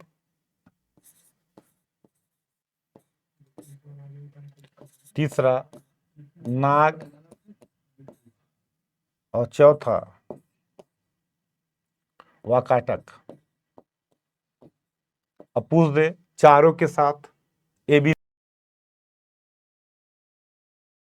रहा इन लोगों का, केवल 2 3 4 के साथ, 1 2 के साथ, 1 2 3 के साथ, बताइए। इस तरह के भी क्वेश्चन पूछे जाएंगे। देखिए पूरी पॉलिसी आ गई इसमें। आपको पता होगा लिच्छवियों के साथ वैवाहिक संबंध किसका था? चंद्रगुप्त प्रथम का था। लिच्छवी राजकुमारी कुमार देवी से विवाह किया था। कदम्ब के साथ आपको बताया था कि कुंतल नरेश में कालिदास को भेजा था, कोई वैवाहिक संबंध हुआ था। कदम्ब के साथ आप शायद अपने लड़के की शादी किया था। नागों के साथ खुद अपनी शादी किया था, कुबेर नाग के साथ। और वाकाटक में अपनी लड़की की शादी किया, प्रभावती गुप्ता का। तो वाकाटक, कदम्ब और नाग, 2 3 4, ये क्वेश्चन सही हो गया। तो इस प्रकार के, इस तरीके से क्वेश्चन पे हमें ध्यान देना है। इस प्रकार के भी क्वेश्चन आपके बनेंगे। इसके अलावा अगर हम बात करें तो सबसे पहला पार्ट क्या हो गया कि जब हम अभिलेख देखते हैं तो हमें 2 किताबों को याद करना है, अभिलेखों को दिमाग में रखना है। खास करके भारवी को, शूद्रक को, आपका कालिदास की जो किताबें हैं, अमर सिंह की जो किताबें हैं, इनको दिमाग में आपको रखना है, पहला पार्ट। दूसरा, जब हम पॉलिसी पढ़ते हैं तो चंद्रगुप्त प्रथम के बारे में एक बार फिर से मैं बता दूं। गुप्त एरा की शुरुआत किससे होती है?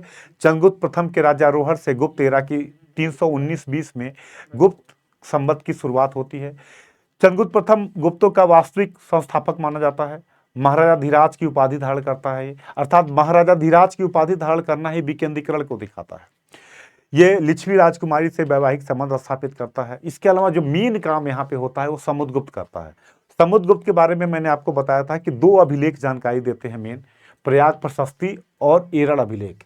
एरड़ अभिलेख में कहा गया कि ये दानी है, बहुत बड़ा दानी है। और प्रयाग प्रशस्ति जो हरिसेन, जो इस काल का विद्वान है, वो लिखता है। और प्रयाग प्रशस्ति अगर नहीं होता तो समुद्रगुप्त के विजय की जानकारी हमें नहीं मिलती। और हमने बताया था कि जब समुद्रगुप्त के दिग्विजय की जानकारी हम पढ़ते हैं तो हमने कहा था कि उत्तर, दक्षिण, सीमावर्ती प्रदेश और विदेशी, इन चारों के साथ अलग अलग नीति अपनाई। ये मेंस का भी क्वेश्चन है। समुद्रगुप्त की दिग्विजय की नीति बताइए। उत्तर के राज्यों को पराजित किया 2 बार में, पहली बार 3 राजाओं को किया, फिर दूसरी बार जब दक्षिणा पथ से आया तो दोबारा पराजित किया। और उत्तर के राजाओं को पराजित करने के बाद इनको कहते हैं प्रस्बोधोरण की नीति। किसकी नीति? प्रस्बोधोरण की नीति। प्रस्बोधोरण मतलब इनको मिला लेना, उखाड़ के फेंक देना इनको। और उत्तर के राज्यों को डायरेक्ट अपने कंट्रोल में कर लिया। दक्षिण में गया, दक्षिण के 12 राजाओं को पराजित करता है। छोटे छोटे कई राजा होते हैं। और वहां पराजित करने के बाद क्या करता है? उनको मिलाता नहीं है, ग्रहण मोक्ष अनुग्रहण की नीति अपनाता है। ग्रहण मोक्ष अनुग्रहण की नीति अपनाता है, जो मैंने कल बताया था।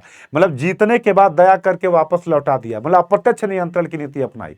और जिन लोगों ने भी दोस्तों अप्रत्यक्ष नियंत्रण की नीति अपनाई, चाहे अलाउद्दीन खिलजी था, अलाउद्दीन खिलजी ने भी यही नीति अपनाई। देवगिरी को जीता और पैसा लेके छोड़ दिया मित्र बना के, तो वो सफल रहे। और दक्षिण में जिन लोगों ने भी जीतने की कोशिश की, डायरेक्ट कंट्रोल करने की कोशिश की, चाहे मोहम्मद बिन तुगलक हो, जीतने के तुरंत बाद विद्रोह हो गया और विजयनगर बहमनी 2 राज्य बन गए। औरंगजेब ने गलती की, औरंगजेब लगातार दक्षिण में ही फंसा रह गया। तो मेरे कहने का मतलब यह है कि दक्षिण में इसने बड़ी व्यवहारिक नीति अपनाई, जीत के अप्रत्यक्ष नियंत्रण की नीति अपनाई। इसके अलावा जो सीमावर्ती प्रदेश और जो आपके गणतंत्र थे, जैसे समतट हो गया, डवाक हो गया, कामरूप हो गया, योधे हो गया, अर्जुनायन हो गया, जो पंजाब छोटे छोटे गणतंत्र थे, आसाम में, बंगाल के तरफ जो छोटे छोटे सीमावर्ती राज्य थे, इन सभी को इसने जीता। और जीतने के बाद यहाँ पे क्या कहता है? सर्व कर दान, टैक्स दो, आज्ञाओं का पालन करो और दरबार में उपस्थित हो। सर्व कर दान, आज्ञाकरण, प्राणागमन की नीति को अपनाता है। और यहां पर भी इसने क्या किया? एक व्यवहारिक नीति अपनाई, एक व्यवहारिक पॉलिसी को अपनाता है। इसके बाद अश्वमेध यज्ञ करता है। ये बीड़ा बहुत अच्छा बजाता था। कला का भी था, वसुबंधु इसके दरबार में थे। तो इस प्रकार से समुद्रगुप्त ने भी एक बेहतर नीति अपनाई। समुद्रगुप्त के बाद कहते हैं कि जो शक थे आक्रमण करते हैं, थोड़ा सा समस्याग्रस्त होता है रामगुप्त के काल में। लेकिन जब चंद्रगुप्त द्वितीय आता है तो चंद्रगुप्त द्वितीय को विक्रमादित्य कहा जाता है, यह विद्वानों का संरक्षक था। इसने भी युद्ध और वैवाहिक संबंध के द्वारा गुप्तों की स्थिति को मजबूत करता है। वैवाहिक संबंध में मथुरा के में याद के नाग वंश बड़ा फेमस था, बहुत पावरफुल था। तो नागों से ये शादी कर लेता है नाग वंश में, और कुबेर नाग, नाग प्रिंसेस हैं, कुबेर नाग से शादी कर लेता है। अब इसका लक्ष्य क्या है? शकों को पराजित करना। अंतिम लक्ष्य क्या है? कि शकों को भारत से बाहर करना इनका है। अब शकों को भारत से बाहर कैसे करेंगे? तो ये क्या करते हैं, अपनी लड़की प्रभावती गुप्ता का वाकटक राजा से शादी करते हैं, और इसके बाद शकों को ये लोग क्या करते हैं? पराजित करते हैं। शकों को भारत से अंतिम रूप से पराजित करने वाला कौन है? चंद्रगुप्त द्वितीय है। ये अपने को सकारी भी कहता है, ये विक्रमादित्य की उपाधि धारण करता है, परम भागवत कहता है। और याद रखिएगा, इसके दरबार में 9 विद्वान थे, जिसमें कालिदास हैं। इन्हें पूरा मैं 9 विद्वानों का नाम भी बताया हूँ, लेकिन फिर से मैं आपको केवल रिकॉल करा रहा हूँ, पूरी क्लास की समरी बता रहा हूँ। कालिदास थे, धन्वंतरी थे, अमर सिंह थे, छपड़क थे, वेताल भट्ट थे, विक्रम बेताल की कहानी वाले, शंकु थे, घटकपर्त हैं, वारामिहिर हैं, वररुचि हैं। ये 9 विद्वान थे जो इस काल में हुए, नवरत्न कहा जाता है जिनको। कालिदास श्रेष्ठ थे। कालिदास को इसने कुंतल नरेश में वहां कुछ समस्याएं आ गई थी, तो राजदूत बना के भेजा था ये। तो कदम्ब वंश से वैवाहिक संबंध किए इन्होंने, चंद्रगुप्त द्वितीय ने वाकटक वंश के साथ किया, नाग वंश के साथ किया, और युद्ध में शकों को पराजित किया। मेहरौली का आयरन पिलर इसी से संबंधित है। कहते हैं कि सिंध और वाहिक तक इसका क्षेत्र हो गया था। इसके बाद कुमारगुप्त प्रथम आता है। कुमारगुप्त प्रथम के बारे में मैंने बताया कि नालंदा विश्वविद्यालय का फाउंडर है, सबसे ज्यादा अभिलेख इसके मिलते हैं। और पुष्यमित्रों का आक्रमण इसी के काल में हुआ। और ये यूपी का बड़ा पेट क्वेश्चन है, पुष्यमित्र का आक्रमण किसके काल में हुआ? पुष्यमित्रों का आक्रमण इसी के काल में हुआ, और इस आक्रमण को दबाने वाला था इसका लड़का स्कंदगुप्त। स्कंदगुप्त जब बनता है, तुरंत हूणों का खुसनेबाज हूण शासक होता है, ये आक्रमण कर देता है, हूणों को ये पराजित करता है, हूणों से भारत की रक्षा करता है विदेशी आक्रमण से। इसके बाद इसने सुदर्शन झील का पुनः निर्माण कराया, जो सुदर्शन झील था उसका पुनः निर्माण कराता है, चीन तक दूत भेजता है। इस प्रकार से स्कंदगुप्त गुप्तों का अंतिम योग्य व्यक्ति था, शासक था। इसके बाद धीरे धीरे गुप्त साम्राज्य डिक्लाइन की तरफ चला जाता है। तो पहला फेज में मैंने ये बताया था। दूसरे फेज में आज हमने बताया कि गुप्त प्रशासन की भी ये क्वेश्चन आता है, गुप्त प्रशासन की विशेषता बताइए। तो पहली विशेषता क्या है? विकेंद्रीकृत है। दूसरी क्या है? एक ही व्यक्ति को एक से अधिक पद दिए जाते थे, हरिसेन इसका एग्जाम्पल है। पद वंशानुगत होने लगे थे। नगद वेतन के साथ साथ भूमि अनुदान दिया जाता था।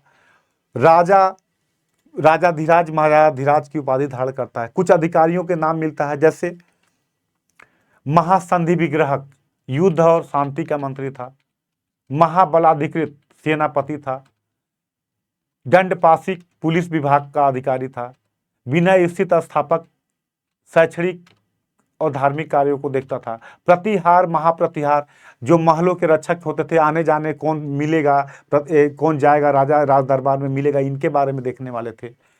भूमि आलेखों को सुरक्षित रखने वाले ध्रुवाधिकरण और महाच पटलिक जैसे 2 अधिकारी होते थे। इसके अलावा हाथियों की सेना की व्यवस्था करने वाले महापीलुपति होते थे। तो इस प्रकार से अधिकारी मिलते हैं। न्याय व्यवस्था मैंने बताया कि मौर्यों की अपेक्षा न्याय व्यवस्था उदार थी, दंड उदार थे। मौर्य की अपेक्षा जो मौर्यों में कठोर दंड था, यहाँ मृत्यु दंड नहीं दिखाई देता, उदार दंड दिखाई देता है। यहाँ पे बार बार राजद्रोह करते हैं तो दाहिना हाथ काट दिया जाएगा, जुर्माने दिए जाते थे, शारीरिक दंड कम दिए जाते थे। पहली बार दीवानी और फौजदारी कानूनों की व्याख्या की गई, दोनों को अलग अलग किया गया इसी काल में।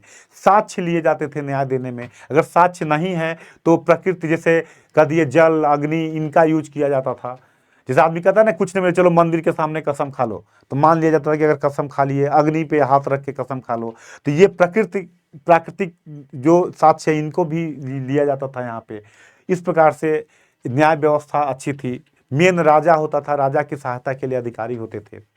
इसके बाद हमने आपको बताया कि प्रांत को क्या कहते हैं, दो प्रकार की इकाइयां दिखाई देती हैं। प्रांत को भुक्ति कहते थे, भुक्ति के शासक को ऊपरी कहा जाता था, और सीमावर्ती प्रदेशों को देश कहते थे, और देश के प्रशासक को गोपना कहा जाता था। ये यूपी में पूछा जाता है, गोपना कौन है, ऊपरी कौन है। इसके बाद ग्राम जिला जिला को विषय होता था, और इसके अधिकारी को विषयपति कहते थे। और मैंने बताया कि ये विषय परिषद में नगर के व्यापारियों का प्रमुख, नगर श्रेष्ठी, सार्थवाह व्यवसायियों का प्रमुख, कुलिक शिल्पकारों का प्रमुख, कायस्थ, ये सभी लोग होते थे नगर परिषद में, जो सहायता करते थे जिला प्रशासन पे। और सबसे नीचे क्या था, ग्राम था। इस प्रकार से प्रशासनिक व्यवस्था ऊपर से नीचे तक बनी हुई थी। इसके बाद हमने समाज में बताया, समाज में कहा कि ब्राह्मण, क्षत्रिय, वैश्य, शूद्र थे। शूद्रों की स्थिति में सुधार दिखाई देता है। ये कृषि, पशुपालन, वाणिज्य का इनको अधिकार था। सैनिक के रूप में भी इनको कार्य करते हुए दिखाया गया है। तो ये सुधार दिखाई देता है। आप धर्म की अवधारणा आती है कि विपरीत परिस्थितियों में ब्राह्मण चाहे तो दूसरा व्यवसाय अपना सकता है, क्षत्रिय चाहे तो दूसरा व्यवसाय अपना सकता है। ये भी अवधारणा, मतलब फ्लेक्सिबिलिटी दिखाई देती है। दासता थी, दास प्रथा दिखाई देता है, अस्पृश्यता भी दिखाई देती है। चांडाल, गांव के बाहर कुछ जो मांस वांस खाते थे, जो गलत काम, जो थे, तो गांव के बाहर रहते थे, आते थे तो बजा बजाते हुए कि लोग जान जाए कि ये आ रहे हैं। तो ये भी अवधारणा आ चुकी थी। जातियां, काफी जातियों में प्रगुणन हो चुका था। इसके बाद हम देखते हैं महिलाओं की स्थिति की हमने बात की, तो मैंने कहा कि महिलाओं की स्थिति में सती प्रथा का साक्ष्य भानुगुप्त के केरल अभिलेख में पहली बार अभिलेखी साक्ष्य यहाँ से मिलना चालू हो जाता है। 12-13 वर्ष, मालती माधव, अनसुईया, मालती माधव चित्रकला, अनसुईया कालिदास इतिहास की ज्ञाता बताते हैं। तो मालती माधव और अनसुईया जैसी विद्वान महिलाएं दिखाई देती हैं। लेकिन ओवरऑल देखें तो 12-13 वर्ष में विवाह होने लगा था। अगर देखा जाए तो कुछ मामलों में पहले से तो अच्छा, मतलब पहले से अच्छा नहीं, कुछ मामलों में देखा जाए तो बहुत सती प्रथा, विधवाओं की स्थिति बहुत अच्छी नहीं मानी जा सकती। तो कुछ समस्याएं भी दिखाई देती हैं हमें, लेकिन ओवरऑल आगे से देखें तो अच्छा है। इसके बाद हमने बताया आपको कि इसी काल में साहित्य का बड़ा विकास हुआ। कालिदास की सभी रचनाओं को मैंने बताया, जिसमें कुमार संभव है, रघुवंश है, विक्रमोर्वशीयम है, इसके बाद आपका मेघदूत है, अभिज्ञान शाकुंतलम है, इसी शूद्रक का मैंने बताया मृच्छकटिकम है, भारवी का किरात अर्जुनीयम अर्थ गौरव के लिए जाना जाता है। तो ये किताबें रहीं। अमर सिंह ने अमर कोश लिखा। तो साहित्य में विकास हुआ। विज्ञान और तकनीकी में आर्यभट्ट ने आर्यभट्ट ही लिखा। इसके बाद वारामिहिर ने ज्योतिष के क्षेत्र में और गणित में बृहद संहिता, पंच सिद्धांतिका नामक किताबें लिखी। मेहरौली का लौह स्तंभ बताता है कि लोहे पे जंग न लगे उसकी तकनीकी हमारे पास थी। तो विज्ञान और तकनीकी में भी विकास दिखाई देता है। मंदिर निर्माण शुरुआत हो गई। देवघर का दशावतार मंदिर, भूमरा का शिव मंदिर, ये अगर हम देखें तो मंदिर निर्माण भी इस काल में हमें दिखाई देता है। जो मैंने बताया भी, मंदिर नागर शैली के मंदिरों की विशेषता, शिखर होगा, चबूतरे पे बनाया जाएगा, चढ़ने के लिए सीढ़ियाँ बनी होंगी। मंदिर गर्भगृह होगा जहाँ मुख्य देवता रखे जाएंगे, गर्भगृह के ऊपर शिखर होगा, उसके सामने मंडप होगा जहाँ प्रार्थना की जाएगी।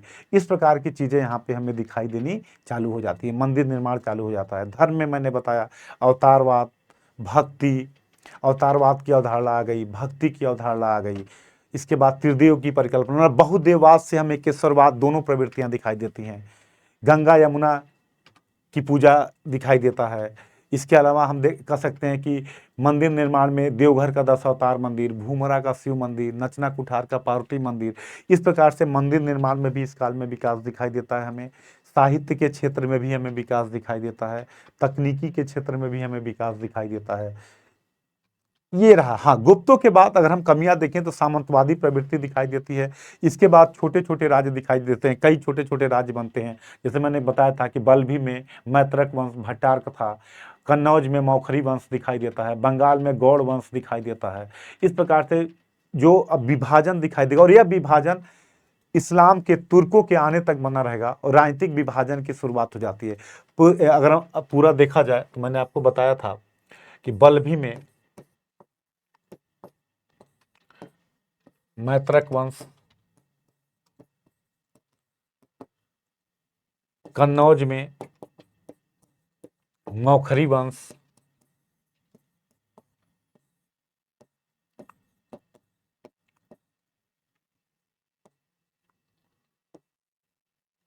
बंगाल में गौड़ वंश,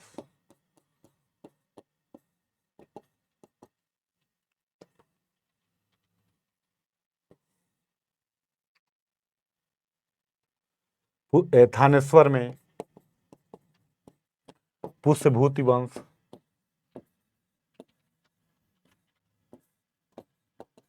और इसी का है हर्षवर्धन, जो कहते हैं अंतिम योग्य हिंदू राजा कहा जाता है हर्षवर्धन। तो इस तरीके से कई छोटे छोटे राज्य बनने चालू हो गए। तो मैंने बताया था कि जो विकेंद्रीकरण चालू हुआ, उस विकेंद्रीकरण की प्रवृत्ति यहाँ पे दिखाई देनी चालू हो जाती है, और ये जो परिवर्तन है यहाँ पे ये दिखना चालू हो जाता है। विकेंद्रीकरण की प्रवृत्ति, सामंतवादी प्रवृत्तियाँ, ये गुप्तों के बाद। तो गुप्त पोस्ट गुप्ता में अगर हम देखें तो राजनीतिक विभाजन दिखाई देगा, छोटे छोटे राज्य दिखाई देंगे, सामंतवादी प्रवृत्तियां दिखाई देंगी, और आपसी विभाजन भी दिखाई देगा। यही विभाजन रहा कि गजनबी आता है तो भी हम एक होकर सामना नहीं कर पाते, गोरी आता है तो भी हम एक होकर सामना नहीं कर पाते, और धीरे धीरे क्या होता है, तुर्की साम्राज्य का स्थापना हो जाता है। तो इस पीरियड में हमें ये त्रिपक्षीय संघर्ष दिखाई देगा, हमें कन्नौज को लेके गुर्जर प्रतिहार, राष्ट्रकूट और क्या कहते हैं आपका पाल वंश के बीच में त्रिपक्षीय संघर्ष, दक्षिण के राष्ट्रकूट पहली शक्ति थी। तो ये सब विशेषता जो पुष्य गुप्ता में है जो हम देखेंगे। तो ये रहा पूरा का पूरा गुप्त काल। मैं कहूँगा क्वेश्चन लगाइए, हर चीज़ को मैंने लगभग लगभग बता दिया है, हर टॉपिक को लगभग लगभग डिस्कस किया गया है, क्या परिवर्तन आया। इतना करने के बाद अगर आप सही तरीके से कॉन्सेप्ट बना लेते हो तो लगभग चीज़ें आपकी बेहतर हो जाएंगी। तो मैं कहूँगा क्लास करिए, क्लास को बेहतर तरीके से देखिए, और देखने के बाद क्वेश्चन लगाइए, तो काफ़ी समस्याएं आपकी दूर हो जाएंगी और चीज़ें आपकी बेहतर दिखना चालू हो जाएंगी। किसी को कोई क्वेश्चन हो, कोई मुद्दा हो तो फिर हमें बताइए।